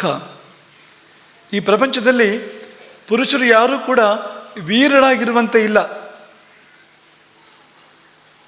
ಅವರಿಗೆ ಮರಣ ಕಟ್ಟಿಟ ಬತ್ತಿ, ರಾವಣ ಬರ್ತಾನೆ ಅವ್ರನ್ನ ಕೊಲ್ಲೋದಕ್ಕೆ. ಹಾಗೆ ಸ್ತ್ರೀಯರು ಯಾರೂ ಕೂಡ ಸುಂದರಿಯರಾಗಿರುವಂತೆ ಇಲ್ಲ, ಯಾಕೆಂದರೆ ರಾವಣ ಬಂದೇ ಬರ್ತಾನೆ ಅಲ್ಲಿಗೆ. ಅವರಿಗೆ ಜೀವಂತ ನರಕ, ಸತ್ನವರು ವಾಸಿ. ಅದಕ್ಕಿಂತ ಕಷ್ಟದ ಸ್ಥಿತಿ ಹೆಣ್ಣು ಮಕ್ಕಳಿಗೆ ಆಗ್ತಾ ಇದ್ದಂಥದ್ದು ಅಂತ. ಹೀಗೆ ಇಡೀ ಪ್ರಪಂಚ ಗೋಡೆನಿಂದ ತುಂಬಿ ಹೋಯಿತು. ಇನ್ನೂ ಬಿಡ್ತಾನೆ ಇಲ್ಲ ಅವನು, ಮತ್ತು ಮುಂದುವರಿಸ್ತಾನೆ ಇದ್ದಾನೆ. ಪೃಥ್ವಿಯ ಪೀಡೆಯನ್ನು ಮುಂದುವರಿಸ್ತಾ ಇದ್ದಾನೆ. ಯಾಕೆಂದರೆ ಈಗ ಅವನಿಗೆ ಶಕ್ತಿಯಿಂದ ಅದಕ್ಕಿಂತ ಜಾಸ್ತಿ ಒಂದು ಕವಚ ಸಿಕ್ಕಿದೆ ಅವನಿಗೆ. ಅವನು ಯಾರೂ ಏನೂ ಮಾಡೋಕ್ಕೆ ಸಾಧ್ಯ ಇಲ್ಲ ಅಂತ. ಶಕ್ತಿ ಸಹಜವಾಗಿ ತುಂಬ ಇದೆ ಅವನಿಗೆ. ಒಂದು ಪ್ರೊಟೆಕ್ಷನ್ ಯಾರಿಂದ ಅಂದರೆ ದೊಡ್ಡ ದೊಡ್ಡವರಿಂದ ಅಂತ, ದೇವತೆಗಳು, ದಾನವರು, ಯಕ್ಷರು, ಗಂಧರ್ವರು, ಇಂಥ ಯಾರು ಪವರ್ಫುಲ್ ಇರ್ತಾರೆ, ಯಾರು ಅಗಾಧ ಶಕ್ತಿಶಾಲಿಗಳು, ಅವರೆಲ್ಲರಿಂದ ರಕ್ಷಣೆ ಸಿಕ್ಬಿಟ್ಟಿದೆ ಅವನಿಗೆ. ಅವ್ರಿಗೇನು ತೊಂದರೆ ಇಲ್ಲ, ಹೇಗೋ ಒಂದಲ್ಲ ಒಂದು ಕಡೆ ಇದ್ಕೋತಾರೆ ಅವರು. ಆದರೆ ಮನುಷ್ಯರ ಪಾಡು ಪಾಪ ಬಹಳ ಕಷ್ಟ ಆಗೋಯ್ತು. ನಾರದರು ವೀಕ್ಷಣೆ ಮಾಡ್ತಾರೆ, ಏನಪ್ಪ ಇದು, ಈ ಪ್ರಪಂಚ, ಈ ಭೂಮಂಡಲ ಉಳಿಯೋದೇ ಇಲ್ವಲ್ಲ, ಎಲ್ಲ ಒಳ್ಳೆ ರಾಜರನ್ನೆಲ್ಲ ಕೊಂದು ಹಾಕಿ ಆಯ್ತು ಇವನು, ಮತ್ತು ಎಲ್ಲ ಒಳ್ಳೊಳ್ಳೆ ಪತಿವ್ರತೆಯರನ್ನು ಅಥವಾ ಒಂದು ಸುಂದರಿಯರನ್ನು ಎಳ್ಕೊಂಡು ಬಂದಾಯಿತು, ಒಪ್ಪದೇ ಇದ್ದವ್ರನ್ನ ಕೊಂದು ತಿಂದಾಯ್ತು ಇವನು. ಇನ್ನೂ ಮಾಡ್ತಾ ಇದ್ದಾನೆ ಅಂದರೆ ಪ್ರಪಂಚದ ಕಥೆ ಏನಾಗಬೇಕು, ಹೇಗಾದ್ರು ತಪ್ಪಿಸ್ಬೇಕು ಇದನ್ನು ಅಂತವರಿಗೆ ನಾರದರಿಗೆ ಅನ್ನಿಸ್ತು. ಹಾಗೆ ನಾರದರು ಒಮ್ಮೆ ರಾವಣನಿಗೆ ಎದುರಾಗಿ ಹೋಗ್ತಾರೆ. ಅವರಿಬ್ಬರು ಭೇಟಿಯಾಗತ್ತೆ. ಎಲ್ಲಿ ಭೇಟಿಯಾಗತ್ತೆ ಗೊತ್ತಾ? ಮೋಡಗಳ ನಾಡಿನಲ್ಲಿ ಭೇಟಿ ಆಯ್ತಂತೆ ಅವರಿಬ್ಬರಿಗೂ ಕೂಡ. ಆಸಸಾದ ಘನೇ ತಸ್ಮಿನ್ ನಾರದಂ ಮಣಿಪುಂಗವಂ. ಘನ ಅಂದರೆ ಮೋಡದಲ್ಲಿ ರಾವಣ ಹೋಗಿ ನಾರದರನ್ನು ಭೇಟಿ ಮಾಡಿದ. ಅಂದರೆ ನಾರದರು ಅಂತ ಸನ್ನಿವೇಶ ತಂದಿಟ್ಟಿದ್ದು, ಏನು ಗೊತ್ತಿಲ್ಲದಿರೋ ಥರ ಅವ್ನು ಬರೋ ದಾರಿ ನೋಡಿ ಎದುರುಗಡೆಗಿದ್ದಾರೆ ಅವರು, ಅವನಿಗೆ ಅಕಸ್ಮಾತ್ ಸಿಕ್ಕಿರು ಅಂತ ಅನಿಸ್ಬೇಕು. ಇವರು ಉದ್ದೇಶಪೂರ್ವಕನೇ ಬಂದಿರೋದು ನಾರದರು. ತ್ರಿಲೋಕ ಸಂಚಾರಿ ಅಲ್ವಾ, ಎಲ್ಲಿಂದ ಎಲ್ಲಿಗೆ ಬೇಕಾದ್ರೆ ಹೋಗ್ತಾರೆ ಅವರು ಅಂತ. ಸೃಷ್ಟಿಕರ್ತನ ಮನಸ್ಸು ಅದು ನಾರದರು ಅಂದರೆ. ನಾರದರು ಒಂದು ಕೆಲಸ ಮಾಡ್ತಾರೆ ಅಂದರೆ ಸೃಷ್ಟಿಕರ್ತನಿಗೆ ಆ ಥರ ಮನಸ್ಸಿದೆ ಅಂತ ಅರ್ಥ ಅದಕ್ಕೆ ಅಂತ. ಹಾಗಾಗಿ ಮನಸ್ತತ್ವ ಅದು ಅಂತ. ಅವನು ಪುಷ್ಪಕ ವಿಮಾನದಲ್ಲಿ ಬರ್ತಾ ಇದ್ದಾನೆ ರಾವಣ, ಮೋಡಗಳ ಮಧ್ಯದಲ್ಲಿ. ಇದರಿಂದ ನಾರದರು ಬರ್ತಾ ಇದ್ದಾರೆ. ಕಂಡ ನಾರದರನ್ನು ಗೌರವ ಕೊಟ್ಟ, ಒಂದು ಹಿಡಿದು ಅವ್ರಿಗೆ ನಮಸ್ಕಾರ ಮಾಡ್ತಾನೆ ರಾವಣ. ಇಂಥ ಕೆಲವು ಒಳ್ಳೆ ಗುಣಗಳು ಇದೆ ಅವನಲ್ಲಿ ಅಂತ. ಕುಶಲ ಪ್ರಶ್ನೆ ಮಾಡ್ತಾನೆ. ಮತ್ತೇನು ಈ ಕಡೆ ಬಂದ್ರಿ ಅಂತಲೂ ಕೇಳ್ತಾನೆ ನಾರದರನ್ನು. ಆಗ ನಾರದರು ಅವನಿಗೆ ಹೇಳ್ತಾರೆ, ರಾವಣನಿಗೆ, ರಾಕ್ಷಸೇಂದ್ರನೇ, ವಿಶ್ರವಸರ ಪುತ್ರನೇ, ನಿನ್ನ ಮೇಲೆ ಭಾಳ ಪ್ರೀತಿ ನನಗೆ, ನಿನ್ನ ಬಗ್ಗೆ ಭಾರೀ ನನಗೆ ಅಭಿಮಾನ ಒಂದು ಅಂತ, ಪ್ರೀತೋಸ್ಮಿ, ಭಾರಿ ಖುಷಿ ಆಯಿತು ಅಂತ. ಅದೇನೋ ಒಂದು ಬತ್ತಿ ಇಟ್ಟರು ಅಂತ ಲೆಕ್ಕ. ಈಗೆಲ್ಲ ಪ್ರಶಂಸೆ ಮಾಡೋಕ್ಕೆ ಶುರು ಮಾಡಿದ್ರು ಅಂದರೆ, ಕೆಲವು ಸಾರಿ ಪ್ರಶಂಸೆ ಒಳ್ಳೇದಕ್ಕೆ ಅಂತ ಅಂದ್ಕೊಳ್ತೇವೆ ನಾವು, ಹಾಗಿರೋದಿಲ್ಲ ಅಂತ. ನೀವೊಂದು ಕತೆ ಕೇಳಿರ್ಬೇಕು ನೀವು, ಗೊತ್ತಾ ನಿಮ್ಮ ಕತೆ? ಒಂದು ಅವತ್ತಷ್ಟೇ ಹುಟ್ಟಿದ ಮರಿ ಸೊಳ್ಳೆ ಹಾರ್ತಾ ಇತ್ತಂತೆ. ಅದು ತನ್ನ ತಾಯಿ ಹತ್ರ ಹೋಗಿ ಹೇಳ್ತಂತೆ, ಅಮ್ಮ ನನ್ನ ಹಾರುವಿಕೆ ಇದೆಯಲ್ಲ, ಎಲ್ಲರೂ ಮೆಚ್ಚಿಬಿಟ್ಟಿದ್ದಾರೆ ಅದನ್ನು ಅಂತ, ಎಲ್ರಿಗೂ ಖುಷಿಯಾಗಿಬಿಟ್ಟಿದೆ. ಯಾಕೆ ಮಗು ಅಂತ ಕೇಳ್ತಂಥದ್ದು. ಎಲ್ಲ ಚಪ್ಪಾಳೆ ತಿಡ್ತಾ ಇದ್ದಾರೆ ಅಂತ, ನಾನು ಹಾರುವಾಗ ಮನುಷ್ಯರೆಲ್ಲ ಚಪ್ಪಾಳೆ ತಿಡ್ತಾ ಇದ್ದಾರೆ ಅಂತ. ನಿಜವಾಗಿ ಚಪ್ಪಾಳೆ ಯಾತಕ್ಕೆ ಹೇಳಿ? ಅದಕ್ಕೆ ಗೊತ್ತಿಲ್ಲ, ಅದೇನು ಅಂದ್ಕೊಂಡಿದೆ, ಓ ನನಗೆ ಚಪ್ಪಾಳೆ ಬೀಳ್ತಾ ಇದೆ ಅಂತ. ಹಾಗೆ ಚಪ್ಪಾಳೆ ಬಿದ್ದಾಗೆಲ್ಲ ಖುಷಿ ಪಡಬೇಡಿ, ಎಷ್ಟೋ ಬಾರಿ ಚಪ್ಪಾಳೆಗೆ ಈ ಥರನೂ ಇರ್ಬೋದು ಅಂತ.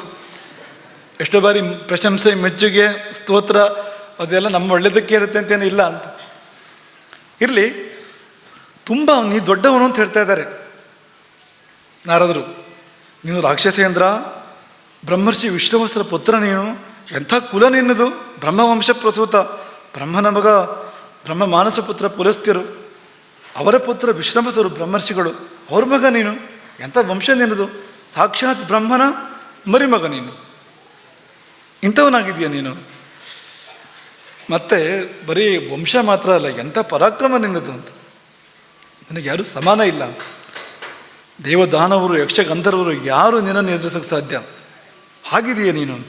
ವಿಷ್ಣುವಿನ ಪರಾಕ್ರಮಕ್ಕೆ ಮೆಚ್ಚಿದ್ದೆ ಒಂದು ಕಾಲದಲ್ಲಿ ನಾನು, ಇದು ನಿನ್ನ ಪರಾಕ್ರಮ ನೋಡಿ ಮೆಚ್ಚುತ್ತಾ ಇದ್ದೇನೆ ಅಂದಾಗ ಸ್ವಲ್ಪ ಉಬ್ಬಿ ಕೂತ್ಕೊಂಡಂತೆ ರಾವಣ. ಹೇಳಿ ಮತ್ತೇನಾಗಬೇಕಾಗಿತ್ತು ಅಂತ ಅನ್ನೋ ಸ್ಥಿತಿಗೆ ಬಂದ ಅಂತ. ವಿಷಯ ಏನಪ್ಪ ಅಂದರೆ, ಅಷ್ಟೆಲ್ಲ ಹೇಳ್ಕೊಂಡು, ಇಷ್ಟು ದೊಡ್ಡವನು ನೀನು, ಈ ಚಿಲ್ಲರೆ ಮನುಷ್ಯರ ಸುದ್ದಿಗೆ ಯಾಕೆ ಹೋಗೋದು ನೀನು ಅಂತ. ನಿನ್ನ ಮುಂದೆ ಬರೇ ಸಣ್ಣವರು ಮನುಷ್ಯರು, ನಿನಗವರು ಇದರಾಳಿಯ ಮನುಷ್ಯರು ಅಂದರೆ. ಹಾಗಾಗಿ ಅವಧ್ಯೇನ ತ್ವಯ ಲೋಕಃ ಕ್ಲೇಷ್ಟುಂ ಯುಕ್ತೋ ನ ಮಾನುಷ. ನೀವು ವರ ಕೇಳಬೇಕಾದ್ರೆ ಮನುಷ್ಯರನ್ನು ಪರಿಗಣನೆ ಮಾಡಿದ್ಯಾ? ಇಲ್ಲ. ಯಾಕೆ ಮಾಡಿಲ್ಲ? ನಾಕೀರ್ತ ಇದು ಅವಜ್ಞಾನ, ಅವಜ್ಞೆ ಇದು ತಾತ್ಸಾರ. ಮನುಷ್ಯರು ಒಂದು ಏನು, ನನ್ನ ಆಹಾರ ಅಂತ. ಯಾರಾದರೂ ಕೇಳ್ತಾರಾ? ತರಕಾರಿಯಿಂದ ನನಗೆ ಮರಣ ಬರಬಾರ್ದು ಅಂತ ಕೇಳ್ತಾರ ವರವನ್ನು ಯಾರಾದರೂ? ಆಲೋಚನೆ ಮಾಡಿ ನೀವು. ಬೆಂಡೆಕಾಯಿಯಿಂದ ನನಗೆ ಮರಣ ಬರಬಾರದು ಅಂತ ಕೇಳ್ತಾರೆ ಯಾರಾದರೂ? ಮನುಷ್ಯರು ಅವನ ಪಾಲಿಗೆ ಬೆಂಡೆಕಾಯಿ ಇದ್ದಾಗ ರಾವಣನ ಪಾಲಿಗೆ ಅವನು ಯಾಕೆ ಕೇಳ್ತಾನೆ ಅವರಿಂದ ಮರಣ ಬರಬಾರದು ಅಂತ, ಅಷ್ಟು ಅವನಿಗೆ ಅಭಜ್ಞೆ ಅವನಿಗೆ. ಹೀಗಿರುವಾಗ ನೀನು ಮತ್ತ್ಯಾಕೆ ಅವ್ರ ಮೇಲೆ ಹೋಗ್ತಿರೋದು, ಸರಿಯಲ್ಲ. ನೋಡು, ಈಗಾಗಲೇ ಅವರಿಗೆ ಸಾಕಷ್ಟು ಪೀಡೆ ಇದೆ, ನಿನಗೆ ಮುಪ್ಪಿಲ್ಲ, ಮತ್ತು ಇಂತಿಂಥವ್ರಿಂದ ಸಾವಿಲ್ಲ ಅಂಥವ್ರು ನೀನು. ಮನುಷ್ಯರೆಲ್ಲರಿಗೂ ಮುಪ್ಪಿದೆ, ರೋಗಗಳಿದೆ, ಜರಾವ್ಯಾಧಿ ಶತೈರ್ಯುತಂ, 106 ಥರದ ರೋಗಗಳು ಬಂದೇ ಬರುವಂಥ ಮುಪ್ಪು, ಇನ್ನೂ ಬೇರೆ ಬೇರೆ ತೊಂದರೆಗಳು. ಅವ್ರ ಮೇಲೆ ಹೋಗಿ ನೀವು ಬೇಡೋದು ಅಂದರೆ ಏನು ಅರ್ಥ ಅಂತ. ನಿನ್ನ ಯೋಗ್ಯತೆಗೆ ಭಾಳ ಕಡಿಮೆ ಆಯ್ತಿದ್ದು. ಹಸಿವು, ಬಾಯಾರಿಕೆ, ಎಲ್ಲೋ ತೋರಿಸುತ್ತೆ, ಎಲ್ಲೋ ಅವರಿಗೆ ಉರಿಯುತ್ತೆ. ಇಂಥ ಜನ್ಮ ಅವರಿದ್ದು ಮನುಷ್ಯರು ಅಂದರೆ ನೀನು ಎಂಥವನು ಅಂತ. ಮತ್ತು ಈಗ ಹಲವಾರು ಸುತ್ತು ನೀನು ಗೆದ್ದಾಯಿತು, ಇಡೀ ಪ್ರಪಂಚ ಸಂಚಾರ ಮಾಡಿದೆಯೇ, ಅನೇಕ ಮಹಾವೀರರನ್ನು ಹೊಡೆದುರುಳಿಸಿದೆಯಾ ನೀನು, ಮುಗಿದಿದೆ. ಮತ್ತೆ ಮಾಡಿದ್ದನ್ನು ಯಾಕಪ್ಪ ನೀನು ಮಾಡಬೇಕು? ಮತ್ತೇನು ಮಾಡಲಿ, ಸುಮ್ಮನೆ ಕೂತ್ಕೊಳ್ಳೋಕ್ಕಾಗೋದಿಲ್ಲ ಅಂತ ಅವನ ಭಾವ ರಾವಣರದ್ದು. ಅವನು ಹೇಳಿಲ್ಲ ಬಾಯ್ಬಿಟ್ಟಿಯನ್ನು, ಆದರೆ ಯಾರಿಗಾರು ಹೊಡಿದೆ, ಯಾರಿಗಾರು ಬಡಿದೆ, ಸುಮ್ಮನೆ ಕೂತ್ಕೊಳ್ಳೋ ಜಾತಿ ಅಲ್ಲ ಅದು, ಎಲ್ಲರೂ ಕೆಲಸ ಬೇಕು ಅವನಿಗೆ ಅಂತ. ಹಾಗಾಗಿ ಏನಪ್ಪ ಮಾಡೋದು ಅಂದರೆ ಅದಕ್ಕೆ ಅವ್ರು ಹೇಳ್ತಾರೆ, ನೀನು ಈ ನಿಶ್ಚಿತವಾಗಿ ಸಾಯುವವರನ್ನೇ ಸಾಯಿಸುವ ಬದಲು ಸಾಯಿಸುವವನು ಇದಾನಲ್ಲ, ಅವನ ತಂಟೆಗೆ ಯಾಕೆ ಹೋಗಬಾರದು ನೀನು? ಮನುಷ್ಯರಿಗೆಲ್ಲ ಮೃತ್ಯುವನ್ನು ತಂದುಕೊಡೋನು, ಮನುಷ್ಯರು ಮಾತ್ರ ಅಲ್ಲ ಎಲ್ಲರಿಗೂ ಮೃತ್ಯುವನ್ನು ತಂದುಕೊಡ್ತಕ್ಕಂಥ ಅಂಥವನೊಬ್ಬನಿದ್ದಾನೆ, ನಿನಗೂ ಗೊತ್ತು ಯಾರು ಅಂತ. ಹೋಗಿ ಅವನನ್ನು ಯಾಕೆ ಕೆಣಕಬಾರ್ದು ನೀನು, ಅವನ ಜೊತೆಗೆ ಯಾಕೆ ಯುದ್ಧ ಮಾಡಬಾರ್ದು? ಇವರೆಲ್ಲ ಅಲ್ಲಿಗೆ ಹೋಗೋರು, ಯಮಲೋಕಕ್ಕೆ ಹೋಗೋರು. ನೀನು ಮೊದಲೇ ಹೋಗಿ ಒಂದು ಭೇಟಿ ಕೊಡು ಯಮಲೋಕಕ್ಕೆ, ಒಂದು ನಿನ್ನ ಪರಾಕ್ರಮನ ಯಮನಲ್ಲಿ ತೋರಿಸೋದು. ಅವರು ಬಹಳ ವಿಚಾರ ಮಾಡಿದ್ದಾರೆ ನಾರದರು, ಯಾರ ಜೊತೆಗೆ ಇವನು ತಾಗಿಸ್ಬೇಕು ಇವನಿಗೆ ಅಂತ ತುಂಬ ಯೋಚನೆ ಮಾಡಿ ಒಂದು ತೀರ್ಮಾನಕ್ಕೆ ಬಂದಿದ್ದಾರೆ. ಯಮನ ಜೊತೆಗೆ ಇವನಿಗೆ ತಾಗಿಸಿ ಹಾಕಿದರೆ ರಾವಣನಿಗೆ ಒಂದು ಕೆಲಸ ಆಯಿತು ಅಂತ. ನಮಗೂ ನೋಡೋಕ್ಕೂ ಕೂಡ ಒಂದು ಸ್ವಾರಸ್ಯ ಅಂತ. ಅವರಿಬ್ಬರು ಹೊಡೆದಾಡ್ತಾ ಇದ್ದರೆ ಯಮ ಮತ್ತು ರಾವಣ, ಅವನು ಅಂಥವನೇ ಇವನು ಅಂಥವನೇ, ಒಂದು ಶುರುವಾದರೆ ದೊಡ್ಡ ಮನೋರಂಜನೆಯೂ ಆಯಿತು ಅಂತ. ಹಾಗಾಗಿ ಯಮನಿಗೂ ರಾವಣನಿಗೂ ತಗುಲಿಸಿ ಹಾಕುವ ಪ್ರಯತ್ನದಲ್ಲಿದ್ದಾರೆ ನಾರದರು ಅಂತ. ಆದರೆ ಇದ್ರ ಉದ್ದೇಶ ಬೇರೆ ಇದೆ. ಆಗಲೇ ನಿಮಗೆ ಹೇಳಿದ ಹಾಗೆ ನಾರದರ ತಂತ್ರ ಏನು ಅಂದರೆ ಅದು ಡಿಸ್ಟ್ರಾಕ್ಷನ್, ಡೈವರ್ಷನ್, ಅದು ಅವರ ತಂತ್ರ. ಯುದ್ಧ ಮಾಡುವಾಗ ಅದೊಂದು ತಂತ್ರ ಬರುತ್ತೆ ಅಂತ. ಯುದ್ಧ ಮಾಡುವಾಗ ಮಾತ್ರ ಅಲ್ಲ, ಜೀವನದಲ್ಲೇ ಬರುತ್ತೆ. ಅವನು ಅಲ್ಲಿದ್ದರೆ ತೊಂದರೆ ಅಂತಂದರೆ ಅಲ್ಲಿರದೇ ಇರೋ ಥರ ಮಾಡುವಂತ. ಅವನಿದ್ದರೆ ಅಲ್ಲಿ ಪರಿಹಾರ ಇಲ್ಲ, ಸುಧಾರಿಸ್ಕೊಳ್ಳೋಕೆ ಆಗೋದಿಲ್ಲ ಅವನನ್ನು ಅಂತಂದರೆ ಬೇರೆ ಕಡೆ ಹೋಗೋ ಥರ ಮಾಡು, ಬೇರೆ ಕಡೆ ಎಂಗೇಜ್ ಮಾಡುವನನ್ನು. ಮಹಾಭಾರತದ ಯುದ್ಧದಲ್ಲಿ ನೀವೆಲ್ಲ ಕೇಳಿರ್ತೀರಿ, ಅಭಿಮನ್ಯುವಿನ ವಧೆ ಆಗಿದ್ದು ಹೇಗೆ? ಅರ್ಜುನ ಇದ್ನ ಅವತ್ತಲ್ಲಿ, ಅಭಿಮನ್ಯುವಿನ ವಧೆ ಆದಾಗ ಇಲ್ಲ ಅವನು. ಯಾಕಿಲ್ಲ ಅಂದರೆ ಉದ್ದೇಶಪೂರ್ವಕವಾಗಿ ಅವನು ಇಲ್ಲದಂತೆ ಮಾಡಲಾಗಿತ್ತು ಅಂತ. ಧರ್ಮರಾಜನನ್ನು ಸೆರೆ ಹಿಡಿಯುವ ಪ್ರಯತ್ನ, ದ್ರೋಣರ ನೇತೃತ್ವದ ಕೌರವರಿಗೆ ಧರ್ಮರಾಜನ ಸೆರೆ ಹಿಡಿತಕ್ಕಂಥ ಉದ್ದೇಶ, ಅಲ್ಲಿಗೆ ಯುದ್ಧನೇ ಮುಗಿದೋಗುತ್ತೆ ಅಂತ ಅಷ್ಟು ಮಾಡಿದರೆ ಅಂತ.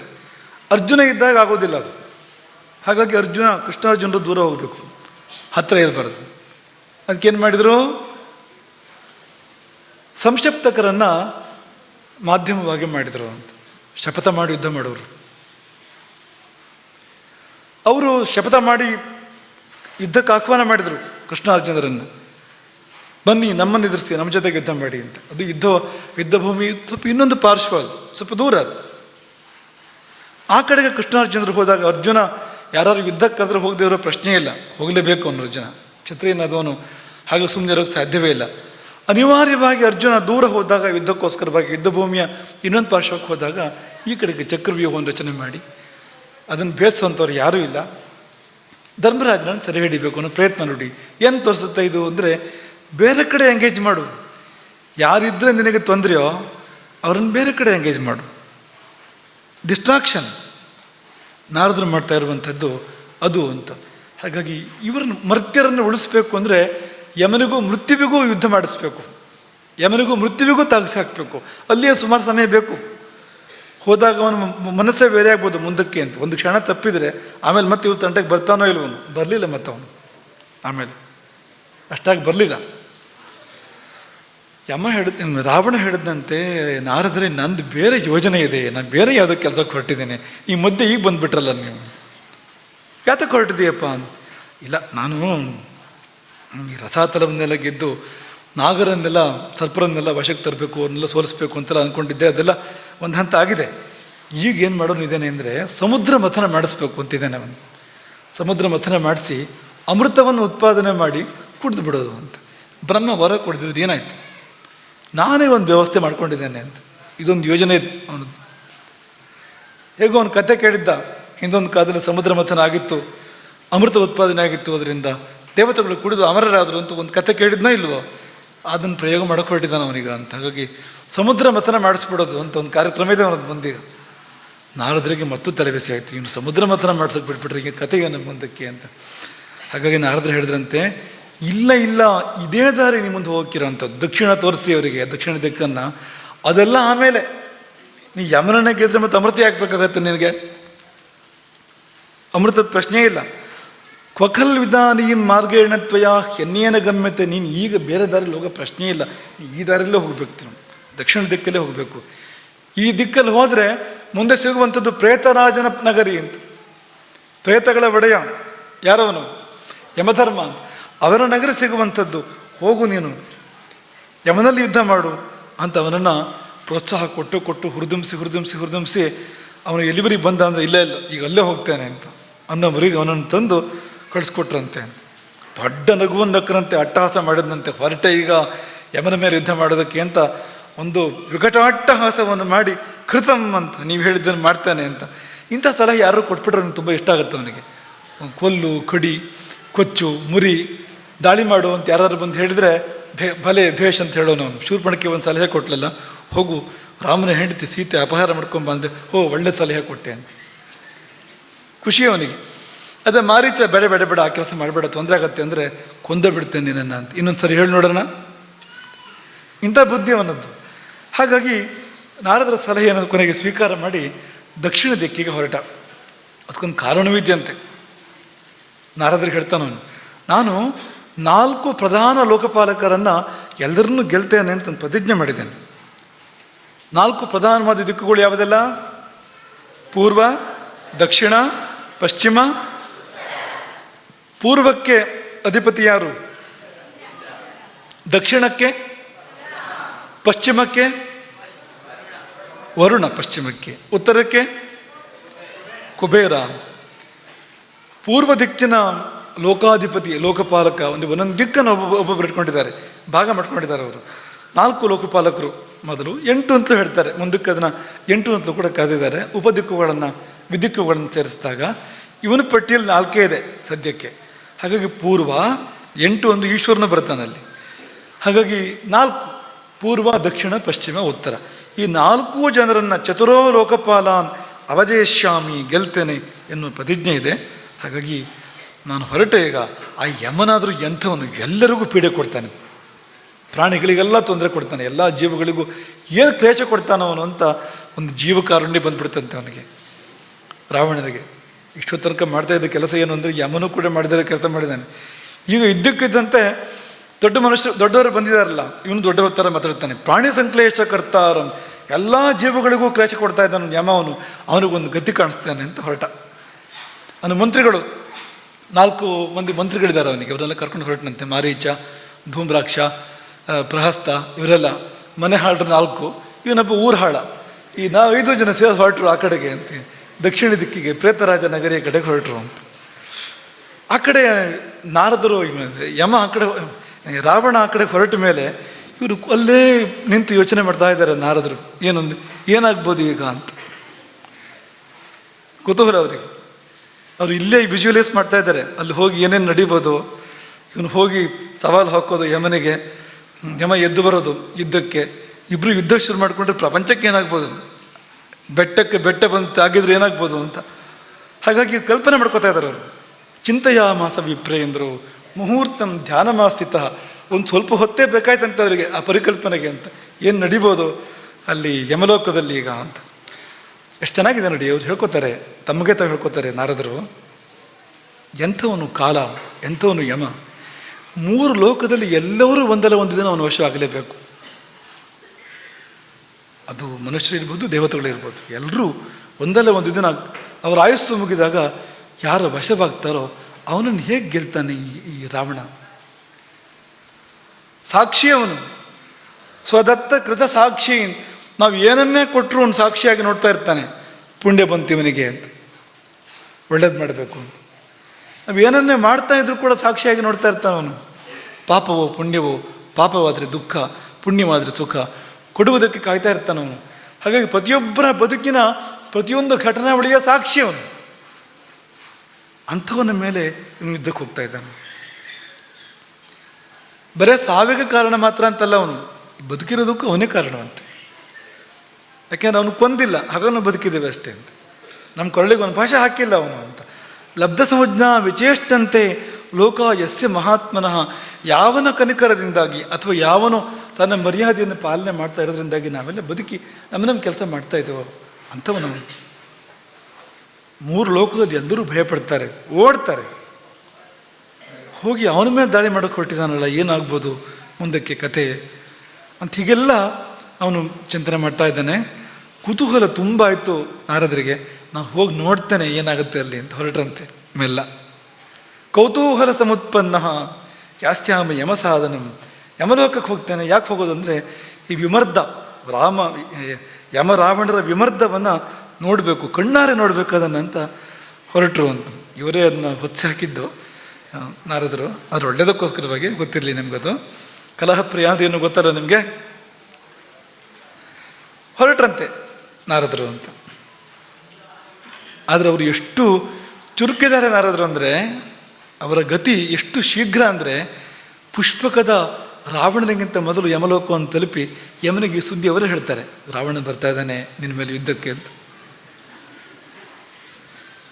ಲಘು ವಿಕ್ರಮ, ರಾವಣನ ಪುಷ್ಪಕಕ್ಕಿಂತ ಅದೆಷ್ಟೋ ವೇಗದಲ್ಲಿ ಪ್ರಯಾಣಿಸಿ, ಮನೋವೇಗದಲ್ಲಿ ಪ್ರಯಾಣಿಸಿ ಯಮಲೋಕವನ್ನು ಸೇರಿ ಯಮನನ್ನು ಭೇಟಿ ಮಾಡಿ ಅವನಿಗೆ ರಾವಣ ಬರೋಕ್ಕಿಂತ ಮುಂಚೆ ಕತೆ ಹೇಳಿಬಿಟ್ರು ಅವನಿಗೆ.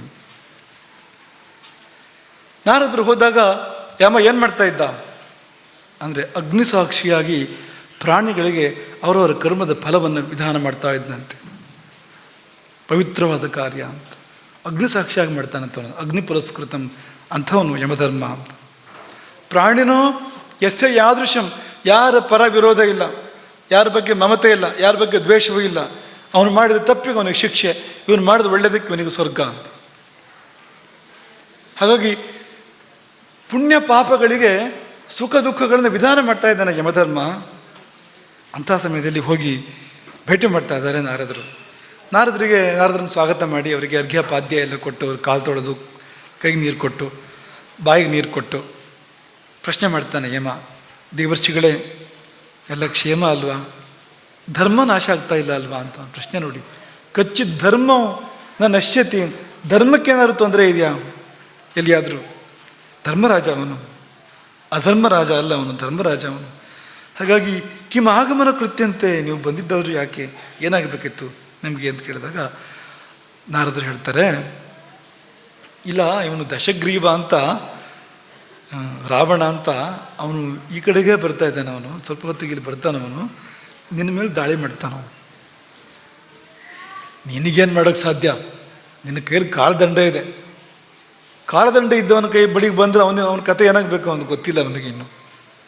ಹಾಗಾಗಿ ನಿನ್ನನ್ನು ಕೆಣಕಲಿಕ್ಕೆ ಒಬ್ಬ ಕ್ಷುಲ್ಲಕ ರಾಕ್ಷಸ ಬರ್ತಾ ಇದ್ದಾನೆ, ನೀನು ಸಿದ್ಧನಾಗು ಅಂತ ಹೇಳ್ತಾ ಇರೋ ಹೊತ್ತಿಗೆ ದೂರದಲ್ಲಿ ಪುಷ್ಪಕ ವಿಮಾನ ಕಾಣಿಸ್ತು. ಪ್ರಜ್ವಲಿಸುವಂಥ ತೇಜೋಮಯವಾಗಿರ್ತಕ್ಕಂಥ ವಿಮಾನ ಅವನದ್ದಲ್ಲ, ಕುಬೇರನದ್ದದು. ಕಿತ್ತುಕೊಂಡು ಬಂದಿದ್ದು ರಾವಣ.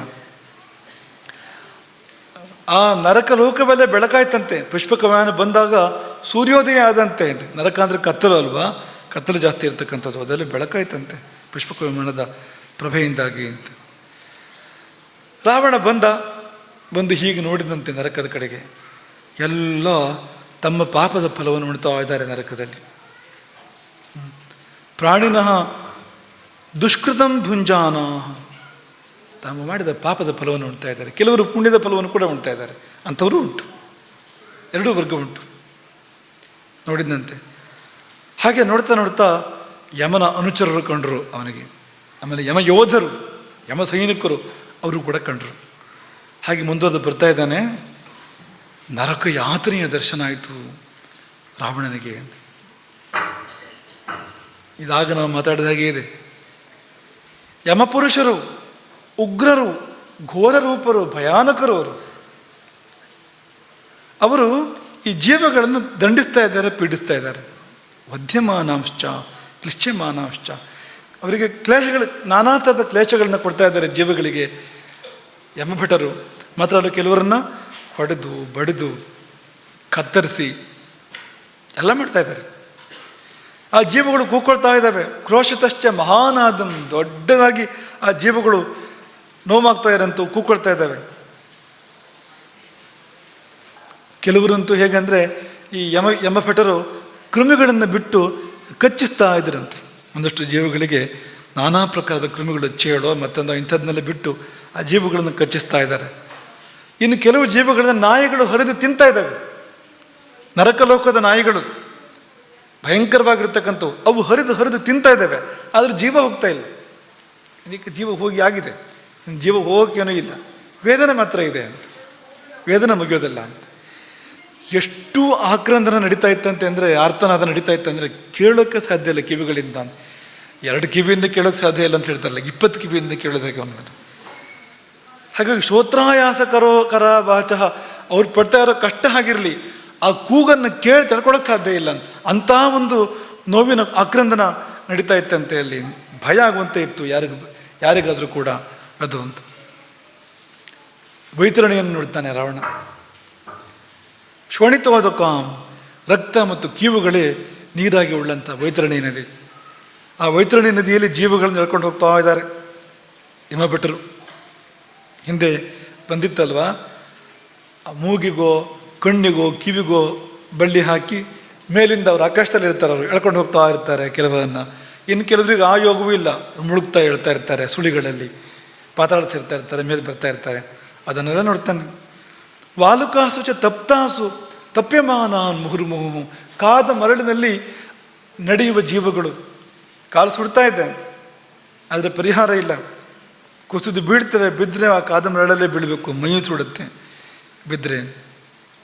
ಅಂಥ ತಪ್ಯಮಾನಾನ್, ತಪ್ಪಿಸುವ ಜೀವಿಗಳು. ಹಸಿಪತ್ರ ವನ ನೆನಪಿದ್ಯಾ? ಹಸಿಪತ್ರ ವನ. ಹಸಿ ಅಂದ್ರೇನು? ಚಾಕು, ಖಡ್ಗ, ಕತ್ತಿ, ಅದೇ ಹಸಿ. ಕತ್ತಿಗಳೇ ಎಲೆಗಳು, ಅಂಥ ಮರಗಳು. ಅವುಗಳ ನಡುವೆ ಓಡಬೇಕು. ಒಂದು ಎಲೆ ತೆಗೆದ್ರೆ ಕತ್ತರಿಸುತ್ತೆ ಅಲ್ಲೇ ಅದು ಶರೀರವನ್ನು ಅಂತ. ಎಲ್ಲ ಒತ್ತೊತ್ತಾಗಿ ಬೆಳೆದಿರ್ತಕ್ಕಂಥ ಕಾಡು, ಅದರ ಮಧ್ಯೆ ಓಡ್ತಾ ಇರಬೇಕಾಗತ್ತೆ. ಹಸಿಪತ್ರ ವನದಲ್ಲಿ ಕಷ್ಟಪಡ್ತಕ್ಕಂಥವ್ರು ವಿದ್ಯಮಾನ ತೀಳಿ ಹೋಗ್ತಾ ಇದ್ದಾರೆ ಹಸಿಪತ್ರ ವನದ ಕತ್ತಿಗಳಿಂದ. ಅಂಥವರು ಜೀವಗಳು ಅಧಾರ್ಮಿಕ. ಕಾರಣ ಏನಂದರೆ ಅವ್ರು ಮಾಡಿದ ಪಾಪ, ಬೇರೆ ಏನೂ ಅಲ್ಲ. ಅವ್ರು ಮಾಡಿದ ಪಾಪ ಇಂಥದ್ದೇ ಕಷ್ಟವನ್ನು ಬೇರೆಯವ್ರಿಗೆ ಕೊಟ್ಟಿದ್ದು, ಅದರಿಂದಾಗಿ ಬರ್ತಾ ಇರುವಂಥದ್ದು. ರೌರವದಲ್ಲಿ ಬಿದ್ದು ಒದ್ದಾಡೋರು, ರೌರವ ನರಕದಲ್ಲಿ. ಕ್ಷಾರ ನದಿ, ಇದ್ರ ಬಗ್ಗೆ ಹೇಳಿರಲಿಲ್ಲ ಹಿಂದೆ. ಕ್ಷಾರ ನದಿ ಅಂದರೆ ಉಪ್ಪಿನ ನದಿ ಉಂಟಂತೆ, ಒಂದು ಉಪ್ಪು ನೀರಿನ ನದಿ. ಉಪ್ಪು ಅಂದರೆ ಏನು? ಸಮುದ್ರಕ್ಕಿಂತ ಉಪ್ಪು ಅಂತ. ಅಂಥ ಕಠೋರವಾದ ಉಪ್ಪಿನ ನದಿಯಲ್ಲಿ ಬಿದ್ದು ಒದ್ದಾಡ್ತಕ್ಕಂಥ ಜೀವಗಳು. ಕ್ಷುರಧಾರ ಅಸುಚೈವಿಹಿ, ಕತ್ತಿಯ ಅಲುಗು, ಕಾದ ಕತ್ತಿಯ ಅಲಿಗಿನ ಮೇಲೆ ನಡೆಕೊಂಡು ಹೋಗ್ತಕ್ಕಂಥ ಜೀವಗಳು. ಪ್ರಪಾತ, ಈ ಕಡೆಯಿಂದ ಆ ಕಡೆ ದಾಟಬೇಕು, ದಾಟಲೇಬೇಕು. ನಡುವೆ ಸೇತುವೆ ಏನಂದ್ರೆ ಕತ್ತಿ. ಪ್ರಪಾತಕ್ಕೆ ಕತ್ತಿ ಸೇತುವೆ. ಆ ಕತ್ತಿ ಕಾದಿದೆ, ಹರಿತವಾಗಿದೆ, ಚೂಪಾಗಿದೆ, ಅದ್ರ ಮೇಲೆ ನಡ್ಕೊಂಡು ಹೋಗಬೇಕು. ಪಾದವನ್ನು ಗಟ್ಟಿಯಾಗಿ ಇಟ್ಟರೆ ಕೊಯ್ದೋಗತ್ತೆ ಪಾದ, ಮೃದುವಾಗಿಟ್ಟರೆ ಹಿಡಿತ ಸಿಗದೆ ಬಿದ್ದೋಗ್ತಾರೆ. ಇದ್ದಲ್ಲಿ ಕಾಲು ಇದ್ದ ಸುಡುತ್ತೆ, ಯಾಕೆಂದರೆ ಕಾದ ಕತ್ತಿ ಅದು ಅಂತ. ಬೇಗ ಬೇಗ ಹೋಗೋಣ ಅಂದರೆ ಬಿದ್ದು ಬಿಡ್ಬೋದು ಕೆಳಗಡೆಗೆ ಅಂತ. ಹಾಗಾಗಿ ಕ್ಷುರಧಾರಾಸು ಚೈವಿಹಿ, ಕತ್ತಿಯ ಧಾರೆಗಳಲ್ಲಿ, ಕಾದ ಕತ್ತಿಯ ಧಾರೆಗಳಲ್ಲಿ ಕಷ್ಟಪಟ್ಟು ನಡ್ಕೊಂಡು ಹೋಗ್ತಕ್ಕಂಥ ಜೀವಗಳು ಮಾಡಿದ ಪಾಪದ ಫಲವನ್ನು ಅನುಭವಿಸ್ತಾ ಇರುವಂಥವ್ರು. ಕೆಲವರು ನೀರು ಕೇಳ್ತಾ ಇದ್ದಾರಂತೆ, ನೀರು ಬೇಕು ನೀರು ಬೇಕು ಅಂತ ಕೂಗ್ಕೊಳ್ತಾ ಇದ್ದಾರಂತೆ. ಇನ್ನು ಕೆಲವರು ಹಸಿದು ಹೋಗಿದೆ ಹೊಟ್ಟೆ, ಏನಾರು ಕೊಡಿ ತಿನ್ನೋದಕ್ಕೆ ಅಂತ ಯಾಚನೆ ಮಾಡ್ತಾ ಇದ್ದಾರಂತೆ. ಪಾನೀಯಂ ಯಾಚಮಾನಾಶ್ಚ, ನೀರು ಕೇಳುವಂಥವರು.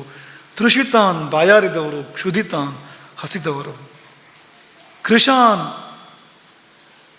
ಕಡ್ಡಿಯಾಗಿ ಹೋಗಿದ್ದಾರೆ. ಇಲ್ಲಿ ಯಾರೂ ಪಿಂಡ ಕೊಡದೆ, ತರ್ಪಣ ಕೊಡದೆ ಈ ಲೋಕದಲ್ಲಿ, ಭೂಲೋಕದಲ್ಲಿ ಅವ್ರ ಪೈಕಿ ಅವ್ರು ಕೊಡಬೇಕಿತ್ತಲ್ವ. ಕೊಡದಿದ್ದಾಗ ಏನಾಗುತ್ತೆ ಅಂದರೆ ಕೃಷಾನ್, ಸ್ವರ್ಗೆ ಹೋಗಿದ್ದಾರೆ. ದೀನಾನ್, ಇನ್ನು ದೈನ್ಯಕ್ಕೆ ಜಾಗ ಇಲ್ಲ ಅಂತ. ಅಂಥ ದೈನ್ಯ ಆವರಿಸಿದವ್ರನ್ನ ವಿವರಣಾಂ ಬಣ್ಣಗಿಟ್ಟು ಹೋಗಿದ್ದಾರೆ. ಮುಕ್ತ ಮೂರ್ಧಜ ಅಂತ ತಲೆ ಕೆದರಿ ಹೋಗಿದೆ ಪೂರ್ತಿ. ಮತ್ತು ಅಲ್ಲಿ ಯಾರೋ ತಲೆ ಬಾಚ್ಕೊಡೋರು ಇರ್ತಾರೆ ನರಕದಲ್ಲಿ. ಒಟ್ಟು ಹೇಗಿದ್ರಂತೆ ಅಂದರೆ ಶವಭೂತಾನ್, ನಡೆದಾಡುವ ಹೆಣಗಳು ಅಂತ. ನಡೆದಾಡುವ ಹೆಣಗಳಂತಿದ್ದಂಥ ಆ ಜೀವಗಳನ್ನು ನೋಡ್ತಾನೆ. ಮಲಪಂಕಧರಾನ್, ಮೈಯೆಲ್ಲ ಕೊಳೆ ಮೆತ್ತಿದೆ, ಕೆಸರು ಮೆತ್ತಿದೆ, ಬಿದ್ದು ಎದ್ದು ಬಂದಿದ್ದು ಅಲ್ಲಿ ಇಲ್ಲಿ. ರೂಕ್ಷಾಂಶ, ಇಡೀ ಮೈ ಪೂರ್ತಿ ಒರಟಾಗಿ ಹೋಗಿದೆ ಅಂತ, ಕಲ್ಲಿನ ಹಾಗೆ ಒರಟಾಗಿ ಹೋಗಿದೆ ಮೈಯೆಲ್ಲ ಅಂತ. ಯಾಕೆಂದರೆ ಆ ಯಾತ್ರೆ ಅಂಥದ್ದು, ಆ ವೇದನೆಗಳು ಅಂಥದ್ದು, ಮೈ ಒರಟಾಗತ್ತೆ ತಾನಾಗಿ ಅಂತ. ಇಂತಹ ನೂರಾರು ಸಾವಿರಾರು ಲಕ್ಷ ಕೋಟಿ ಜೀವಗಳನ್ನು ದಾರಿಯಲ್ಲಿ ರಾವಣ ನೋಡ್ತಾ ಇದ್ದಾನೆ, ಯಮನನ್ನು ಭೇಟಿ ಮಾಡ್ತಕ್ಕಂಥ ದಾರಿಯಲ್ಲಿ. ಆದರೆ ಅದು ಮಾತ್ರ ಅಲ್ಲವಂತೆ, ಸುಖ ಪಡೆಯುವವರನ್ನು ಕೂಡ ಕಂಡ. ಇನ್ನು ಕೆಲವರು ಒಳ್ಳೆ ಭವ್ಯವಾದ ಭವನದಲ್ಲಿ ವಿಹರಿಸ್ತಾ ಇದ್ದಾರೆ. ಅಲ್ಲಿ ಹಾಡುಗಳು, ಗೀತವಾದಿತ್ರ ವಾದನಗಳು, ವೀಣೆಯೋ ವೇಣುವ ಇಂಥ ವಾದನಗಳು, ಹಾಡುಗಳು ನಡೀತಾ ಇದೆ, ಖುಷಿ ಪಡ್ತಾ ಇದ್ದಾರೆ. ಅವರು ಪುಣ್ಯ ಕಾರಣ ಅದಕ್ಕೆ ಅಂತ. ಇಲ್ಲಿ ಯಾರು ಹಾಲು ಕೊಟ್ಟಿದ್ದಾರೆ ಅವರಿಗೆ ಹಾಲು ಸಿಗ್ತಾ ಇದೆ ಅಂತೆ, ಅಲ್ಲಿ ಮೊಸರು ಕೊಟ್ಟವರಿಗೆ ಮೊಸರು, ತುಪ್ಪ ಕೊಟ್ಟವರಿಗೆ ತುಪ್ಪ, ಅನ್ನದಾನ ಮಾಡಿದವರಿಗೆ ಅಲ್ಲಿ ಮೃಷ್ಟಾನ್ನ, ಮನೆ ಕೊಟ್ಟವರಿಗೆ ಮನೆ. ಹೀಗೆ ಮುಖ್ಯವಾಗಿ ದಾನವೇ ನಿಮ್ಗೆ ಯಮಲೋಕದಲ್ಲಿ ನಿಮಗೆ ಒಳ್ಳೆಯದಾಗಬೇಕು ಅಂದರೆ ಈ ಲೋಕದಲ್ಲಿ ಮಾಡಬೇಕಾಗಿರುವಂಥದ್ದು ಮುಖ್ಯವಾದ ಕ್ರಿಯೆ ದಾನ ಅಂತ ನೆನ್ಪಿಟ್ಕೊಳ್ಳಿ. ಇದನ್ನು ನಾನು ಪ್ರಧಾನವಾಗಿರುವಂಥದ್ದು ಯಮಯಾತ್ರೆ ತಪ್ಪಿಸ್ಕೊಳ್ಬೇಕು ಅಂದರೆ, ಇಂಥ ಕಷ್ಟಗಳನ್ನು ಪಡಬಾರ್ದು ಅಂದರೆ ಅತ್ಯಂತ ಮುಖ್ಯವಾದ ಮಾರ್ಗ ಯಾವುದು ಅಂದರೆ ದಾನ ಅಂತ. ದಾನವೇ ದಾರಿ ಅದಕ್ಕೆ ಅಂತ. ಹಾಗಾಗಿ ಇಲ್ಲಿ ಏನು ಕೊಡ್ತೇವೆ ಮುಂದೆ ನಮಗದು ಸಿಗುವಂಥದ್ದು ಅಂತ, ಉತ್ಕೃಷ್ಟವಾಗಿ ಸಿಗುವಂಥದ್ದು. ನೀವು ಒಂದು ಗಂಜಿ ಕುಡಿಸಿದ್ರು ಕೂಡ ಹಸಿದವರಿಗೆ ಅಲ್ಲಿ ನಿಮಗೆ ಮೃಷ್ಟಾನ್ನ ಸಿಗುತ್ತೆ, ಉತ್ಕೃಷ್ಟವಾಗಿ ಸಿಗುತ್ತೆ ನಿಮಗೆ ಅಲ್ಲಿ ಅಂತ. ಹಾಗಾಗಿ ಸ್ವಕರ್ಮ ಫಲಮಶ್ಚಿತ, ಇಲ್ಲಿ ಕೊಟ್ಟಿದ್ದು ಅಲ್ಲಿ ಸಿಕ್ಕಿದೆ ಅವರಿಗೆಲ್ಲ ಅಂತ. ಅವರಿಗೆಲ್ಲ ಸುವರ್ಣ ಮಣಿ ಮುಕ್ತಾಭಿ, ಚಿನ್ನ ರತ್ನಗಳು, ಇಂಥದ್ದೆಲ್ಲ ಚಿನ್ನದ ಆಭರಣಗಳು, ರತ್ನದ ಆಭರಣಗಳನ್ನೆಲ್ಲ ಹಾಕ್ಕೊಂಡಿದ್ದಾರೆ. ಸ್ತ್ರೀಯರು ಅನೇಕರು ಸೇವೆ ಮಾಡ್ತಾ ಇದ್ದಾರೆ ಅವರನ್ನು. ಅಂಥ ಧಾರ್ಮಿಕರನ್ನು ಕೂಡ, ಧರ್ಮಯುಕ್ತವಾದ ಜೀವಗಳನ್ನು ಕೂಡ ಕಾಣ್ತಾನೆ. ಅವರಿಗೆ ಸ್ವಯಂ ಪ್ರಭೆ ಅಂತ, ದೀಪ ಬೇರೆ ಬೇಕಾಗೋದಿಲ್ಲ ಅಂತ, ಅವರೇ ದೀಪದಾಗಿದ್ದಾರೆ ಅಂತೆ, ಓಡಾಡಿದರೆ ಬೆಳಕು ಸುತ್ತಮುತ್ತ ಅಂತ. ಹಾಗೆ ದೀಪ್ಯಮಾನಾಂ ಸ್ವತೇಜಸ. ಈ ರಾವಣ ಮಾಡಿದ್ದೇನು ಅಂದರೆ, ಇಬ್ಬರನ್ನು ನೋಡಿದ್ನಲ್ಲ, ಆ ಪುಣ್ಯಾತ್ಮನ ಮೇಲೆ ಅವನಿಗೇನು ಭಾವನೆ ಬರಲಿಲ್ಲ, ಸ್ವಲ್ಪ ಹೊಟ್ಟೆ ಕಿಚ್ಚಾಯಿತು ಅವ್ರನ್ನ ಕಂಡು. ಪಾಪಿಗಳು ಕಷ್ಟಪಡ್ತಾ ಇದ್ರಲ್ಲ, ಹೋಗಿ ಅವರನ್ನೆಲ್ಲ ಬಿಡಿಸಿದ್ನಂತೆ. ಮೋಚಯಾಮಾಸ ವಿಕ್ರಮೇಣ, ಅಲ್ಲಿರುವ ಯಮಭಟರಿಗೆ ಹೊಡೆದು ಬಡಿದು ಕದರಿಸಿ ಅಲ್ಲಿರೋರನ್ನ, ಆ ಎಲ್ಲ ಪಾಪಿ ಜೀವಿಗಳನ್ನು ಅವರ ಪಾಪದಿಂದ ಬಿಡುಗಡೆ ಮಾಡಿಸಿದ. ತತಸ್ಥಾನ್ ಭಿದ್ಯಮಾನಾಂಶ್ಚ ಕರ್ಮಭಿರು ದುಷ್ಕೃತೈ ಸ್ವಕೈ. ಅಂದರೆ ವಾಲ್ಮೀಕಿಗಳು ಹೇಳ್ತಾರೆ, ತಾವು ಮಾಡಿದ ಪಾಪಗಳಿಗಾಗಿ ಕಷ್ಟಪಡ್ತಾ ಇರುವಂಥವ್ರು ಅಂಥ ಜೀವಿಗಳನ್ನು ವಿಕ್ರಮೇಣ ಬಲಾತ್, ತನ್ನ ಬಲವನ್ನು ಪ್ರಯೋಗಿಸಿ ಬಿಡುಗಡೆ ಮಾಡಿಸಿದ. ಅವರಿಗೊಂದು ಮುಹೂರ್ತ ಸುಖ ಆಯ್ತಂತೆ, ಆ ಜೀವಿಗಳಿಗೆ ಒಂದು ಸ್ವಲ್ಪ ಹೊತ್ತು ಆರಾಮಾಯ್ತಂತೆ. ಯಾಕೆಂದರೆ ಈ ಯಮಭಟ್ರಿಗೂ ಅವನಿಗೂ ಗಲಾಟೆ ಆಗ್ತಾ ಇದೆ ಅಲ್ಲಿ. ಹಾಗೆ ಅವ್ರಿಗೊಂದು ಬಿಡಿಸೋ ಹಾಗಿಲ್ಲ, ಯಮಭಟ್ರಿಗೆ ಇವ್ರನ್ನ ಬಿಡಿಸೋ ಹಾಗಿಲ್ಲ, ಬಿಡಿಸಿದ್ನಲ್ಲ ಅವ್ರನ್ನ. ಒಂದು ಸ್ವಲ್ಪ ಹೊತ್ತು ಆರಾಮಾಯ್ತು ಅವರಿಗೆ ಅಂತ. ನಿಮಗೆ ರಾವಣನ ಬಗ್ಗೆ ಒಂದು ಒಳ್ಳೆ ಭಾವನೆ ಬರ್ತಾ ಇದೆಯಲ್ಲ, ಪಾಪ ಒಂದು ಒಳ್ಳೆ ಕೆಲಸ ಮಾಡಿದ ಜೀವನದಲ್ಲಿ, ಕಷ್ಟಪಟ್ಟವ್ರನ್ನ ಬಿಡಿಸಿದ ಅಲ್ವಾ ಅವನು. ಒಳ್ಳೇದಲ್ವಾ? ಯಾರಾದರೂ ಕಷ್ಟಪಡ್ತಾ ಇದ್ದರೆ ಕಷ್ಟದಿಂದ ಬಿಡುಗಡೆ ಮಾಡಿಸಿದ್ರೆ ಅದು ಸರಿಯೋ ತಪ್ಪು? ಅದು ಸರಿಯೋ ತಪ್ಪು ಹೇಳಿ? ಅವ್ರು ಪಡೋ ಕಷ್ಟ ನೋಡಿದರೆ ಎಂಥ ಕಷ್ಟ ಅದು. ಆ ಕಷ್ಟದಿಂದ ಬಿಡುಗಡೆ ಮಾಡಿಸಿದ್ರೆ ಅವನು ಒಳ್ಳೆಯವನಲ್ವ? ಅವನು ಮಾಡಿಸಿದವನು.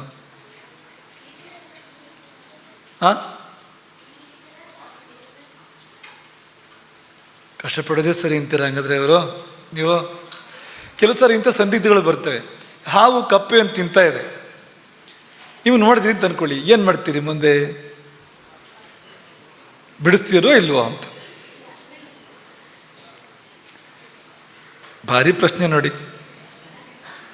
ಹಾವು ಕಪ್ಪೆ ಅಂತ ತಿಂತಾ ಇದ್ದಾರೆ, ನಿಮ್ಮ ಕಣ್ಣು ಮುಂದೆ ನಡೀತಾ ಇದೆ, ನೀವು ನೋಡ್ತಾ ಇದ್ದೀರಿ ಅದು. ಈಗ ನಿಮ್ಮ ಪ್ರತಿಕ್ರಿಯೆ ಏನು ಅಂತ ಏನು ಮಾಡ್ತೀರಿ ನೀವು?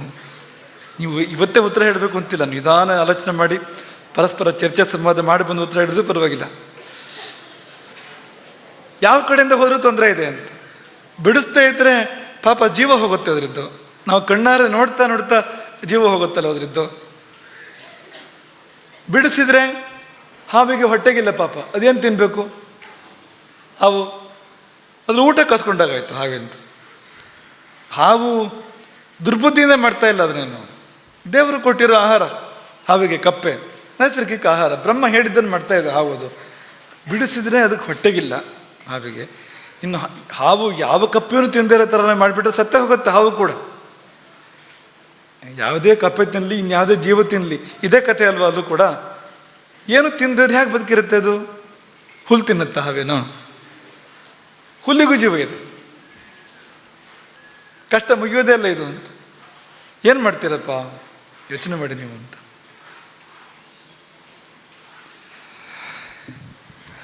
ನಿಮಗಿನ್ನೊಂದು ಪ್ರಶ್ನೆ ಕೇಳ್ತೀವಿ.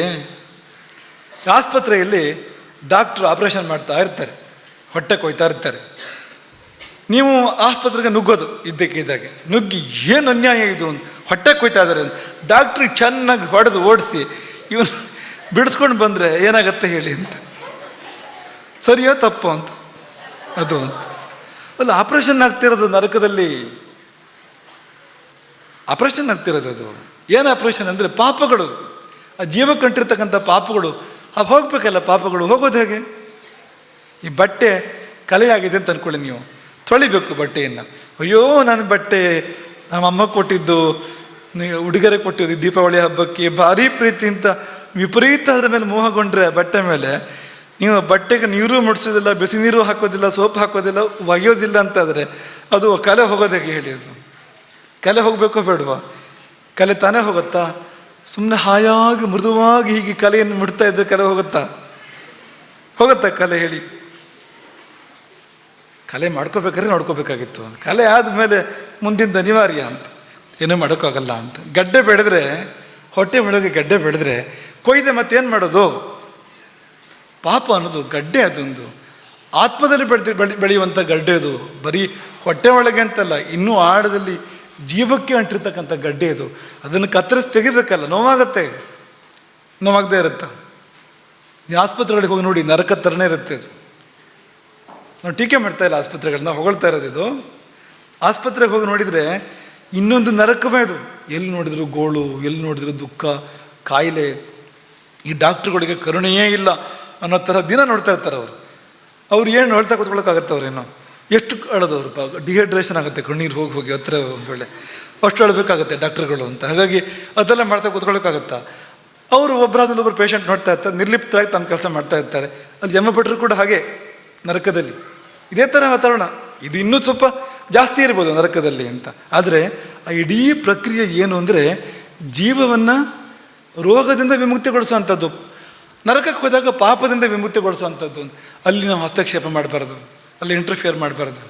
ಸೃಷ್ಟಿ ಅದು. ಹಾವು ಕಪ್ಪೆಯನ್ನು ತಿಂತಾ ಇದೆ ಅಂದರೆ ಸೃಷ್ಟಿ ಅದು.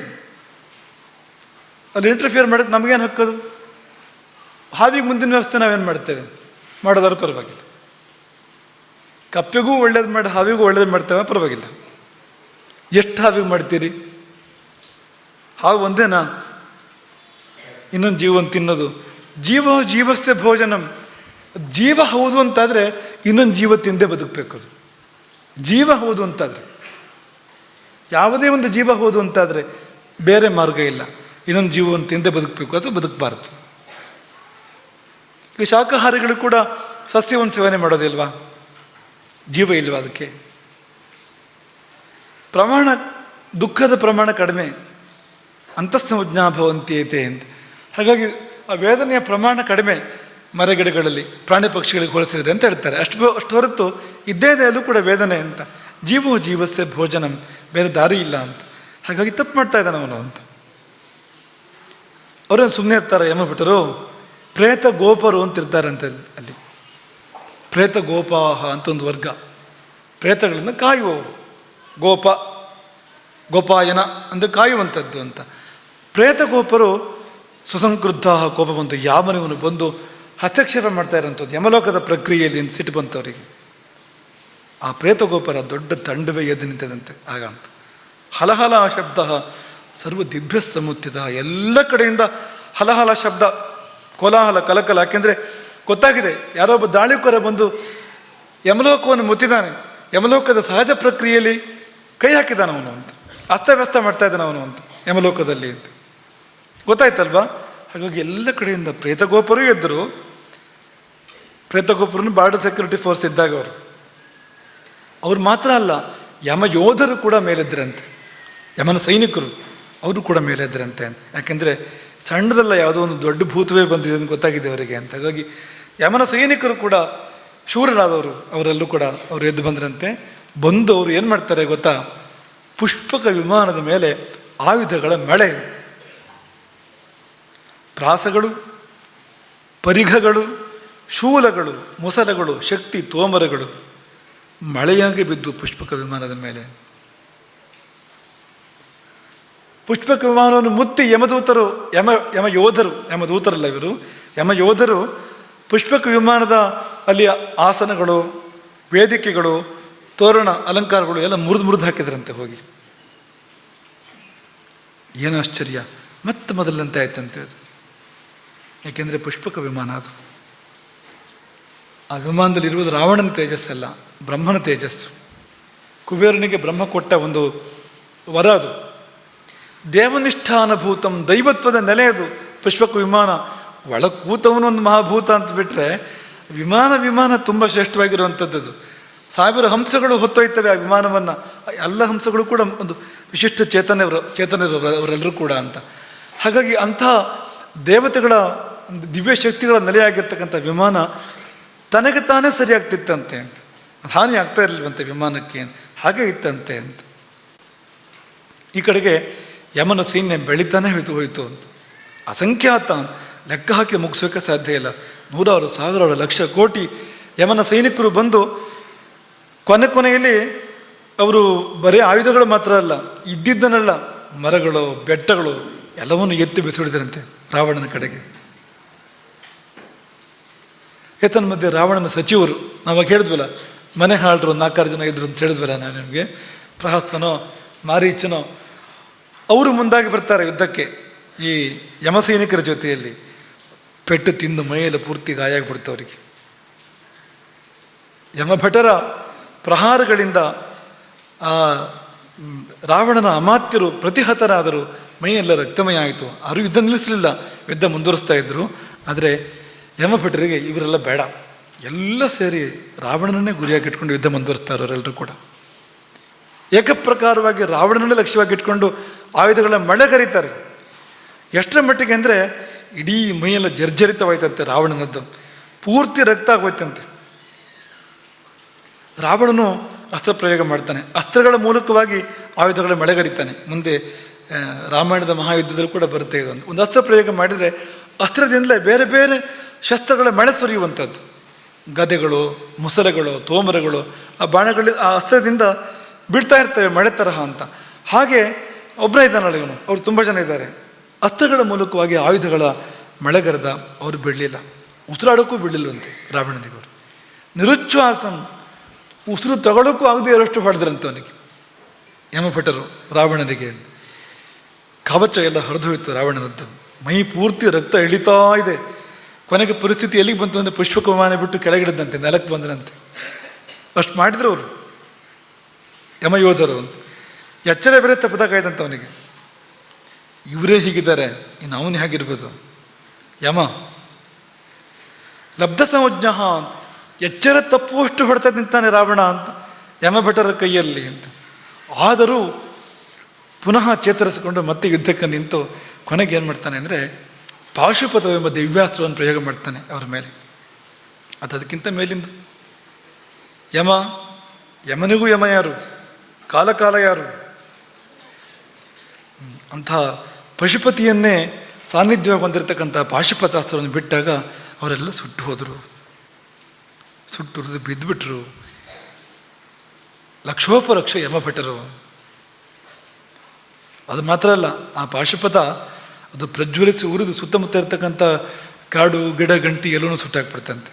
ಯಮಲೋಕಕ್ಕೆ ಸಂಬಂಧಪಟ್ಟಂಥ ವೃಕ್ಷಗಳಿರ್ತಾವಲ್ವ, ಅವನ್ನೆಲ್ಲ ಸುಟ್ಟು ಹಾಕ್ಬಿಟ್ಟು ಒಂದು ಪೂರ್ತಿ ಅಂತ, ಎಲ್ಲ ಪೂರ್ತಿ ಸುಟ್ಟು ಉರಿದು ಕರಿಯಾಗಿ ಹೋಯಿತು ಅಂತ. ಇಂಥ ಸಂದರ್ಭ. ಆಗ ರಾವಣ ಗೆದ್ದೆ ಅಂತ ಅವನಿಗೊಂದು ಭಾವನೆ ಬಂತಲ್ವಾ. ಸಚಿವರು ನೊಡಗೂಡಿ ದೊಡ್ಡ ಗರ್ಜನೆ ಮಾಡ್ತಾನೆ, ಭಾಳ ದೊಡ್ಡ ಗರ್ಜನೆ. ಮೊದಲೇ ಒಂದು ಅಶಗ್ರೀವ ಅವನು, ಸ್ವರವೂ ದೊಡ್ಡದು, 10 ಸ್ವರ ಬೇರೆ, 10 ಕೊರಳಿದೆಯಲ್ವ ಅವನದ್ದು. ಹಾಗಾಗಿ ಅವನು ಸರಿಯಾಗಿ ಗರ್ಜನೆ ಮಾಡಿದರೆ 3 ಲೋಕ ಕೂಡ ನಡುಗ್ತಾ ಇತ್ತಂತೆ ಅವನ ಗರ್ಜನೆಗೆ, ಅಂಥ ಗರ್ಜನೆ ಅಂತೆ ಅವನದ್ದು. ಹಾಗಾಗಿ ನನಾದ ಸುಮಹಾನಾದಂ ಕಂಪೆಯನ್ನಿವ ಮೇದಿನಿ ಭೂಮಂಡಲವೇ ನಡುಗುವಂತೆ ಗರ್ಜಿಸಿದಾಗ ಯಮ ಎಚ್ಚೆತ್ತ. ಯಮನಿಗೆ ಕೇಳಿತು ಆ ಧ್ವನಿ. ಆ ಧ್ವನಿಗೆ ಒಂದೇ ಅರ್ಥ ಅದಕ್ಕೆ, ರಾವಣ ಗೆದ್ದ, ತನ್ನ ಸೈನ್ಯ ಸೋತಿತ್ತು, ತನ್ನ ಸೈನ್ಯಕ್ಕೆ ಹಿನ್ನಡೆ ಉಂಟಾಗಿದೆ, ರಾವಣನದು ಮೇಲುಗೈ ಆಗಿದೆ ಅನ್ನೋದು ಯಮನಿಗೆ ಗೊತ್ತಾಯ್ತಲ್ವಾ. ಯಮನ ಕಣ್ಣು ಕೆಂಪಾಯಿತು. ಯಮನ ಕಣ್ಣೇ ಕೆಂಪಾದ್ಮೇಲೆ ಮುಂದೆ ಏನಾಗಿರ್ಬೋದು ಅಂದರೆ ಅದನ್ನು ಒಂದು ದಿವಸ ಸುಧಾರಿಸ್ಕೊಂಡು ನೋಡಬೇಕು ಅಂತ. ಅಷ್ಟು ಸುಲಭ ಅದು. ಯಮನ ಪ್ರವೇಶ ಆಗಬೇಕು ಅಂದರೆ ಅದು ಗಡಿಬಿಡಿ ಪ್ರವೇಶ ಆಗೋದಿಲ್ಲ ಅಂತ, ಒಂದು 24 ಗಂಟೆ ಬೇಕು ಅದಕ್ಕೆ ಅಂತ. ಹಾಗೆ ನಾಳೆ ಮಧ್ಯಾಹ್ನ ಯಮರಾವಣರ ಯುದ್ಧ ಹೇಗೆ ನಡೀತು, ಯಮ ಎದ್ದು ಬಂದಿದ್ದು ಹೇಗೆ ಅನ್ನೋದನ್ನು ನಾಳೆ ಅವಲೋಕನ ಮಾಡೋಣ. ಅಂತೂ ಜೀವಯಾನದ ಒಂದು ಭಾಗ, ಅದು ಎಲ್ಲಿವರೆಗೂ ಹೋಗಬಹುದು ಜೀವ ಅಂತ. ರಾವಣನದು ಅವನ ನೆಗೆಟಿವ್ಸ್ ಎಷ್ಟೇ ಇರ್ಬೋದು, ಅವನ ದೋಷಗಳು ಎಷ್ಟೇ ಇರ್ಬೋದು, ಅದನ್ನು ಮೆಚ್ಚಬೇಕಾಗಿರೋದು ಏನು ಅಂದರೆ ಜೀವಂತ ಇದ್ದಾಗಲೇ ಯಮಲೋಕವನ್ನು ಸೇರುವಂಥ ಯೋಗ್ಯತೆ. ಯಮನೊಡನೆ ಸೆಣಸುವ ಯೋಚನೆ ಯಾರು ಬಂತು ನೋಡಿ ಅವನಿಗೆ. ಎಂಥ ಯುದ್ಧ ಮಾಡ್ತಾನೆ ಅಲ್ಲಿ ಹೋಗಿ ಅವನು. ಪುಷ್ಪಕ ವಿಮಾನ ಇದೆ, ಪುಷ್ಪಕ ವಿಮಾನಕ್ಕೊಂದು ಶಕ್ತಿ ಇದೆ. ಒಡೆಯ ಎಲ್ಲಿಗೆ ಹೋಗಬೇಕು ಅಂತ ಯೋಚನೆ ಮಾಡ್ತಾನೆ ಅಲ್ಲಿಗೆ ಹೋಗುತ್ತೆ, ಅದು ಹೇಳಬೇಕಾಗ ಕೂಡ ಇಲ್ಲ. ಈಗಿನ ಎಲ್ಲ ವಿಮಾನಗಳಿಗಿಂತ ಮುಂದುವರೆದಿರ್ತಕ್ಕಂಥ ವಿಮಾನ ಅದು. ಕಾಮಗಮ್ ಅಂತ ಹೆಸರು ಅದಕ್ಕೆ. ಕಾಮಗಮ್ ಅಂದ್ರೇನು? ಇಚ್ಛೆ ಸಾಕು ಅಂತ.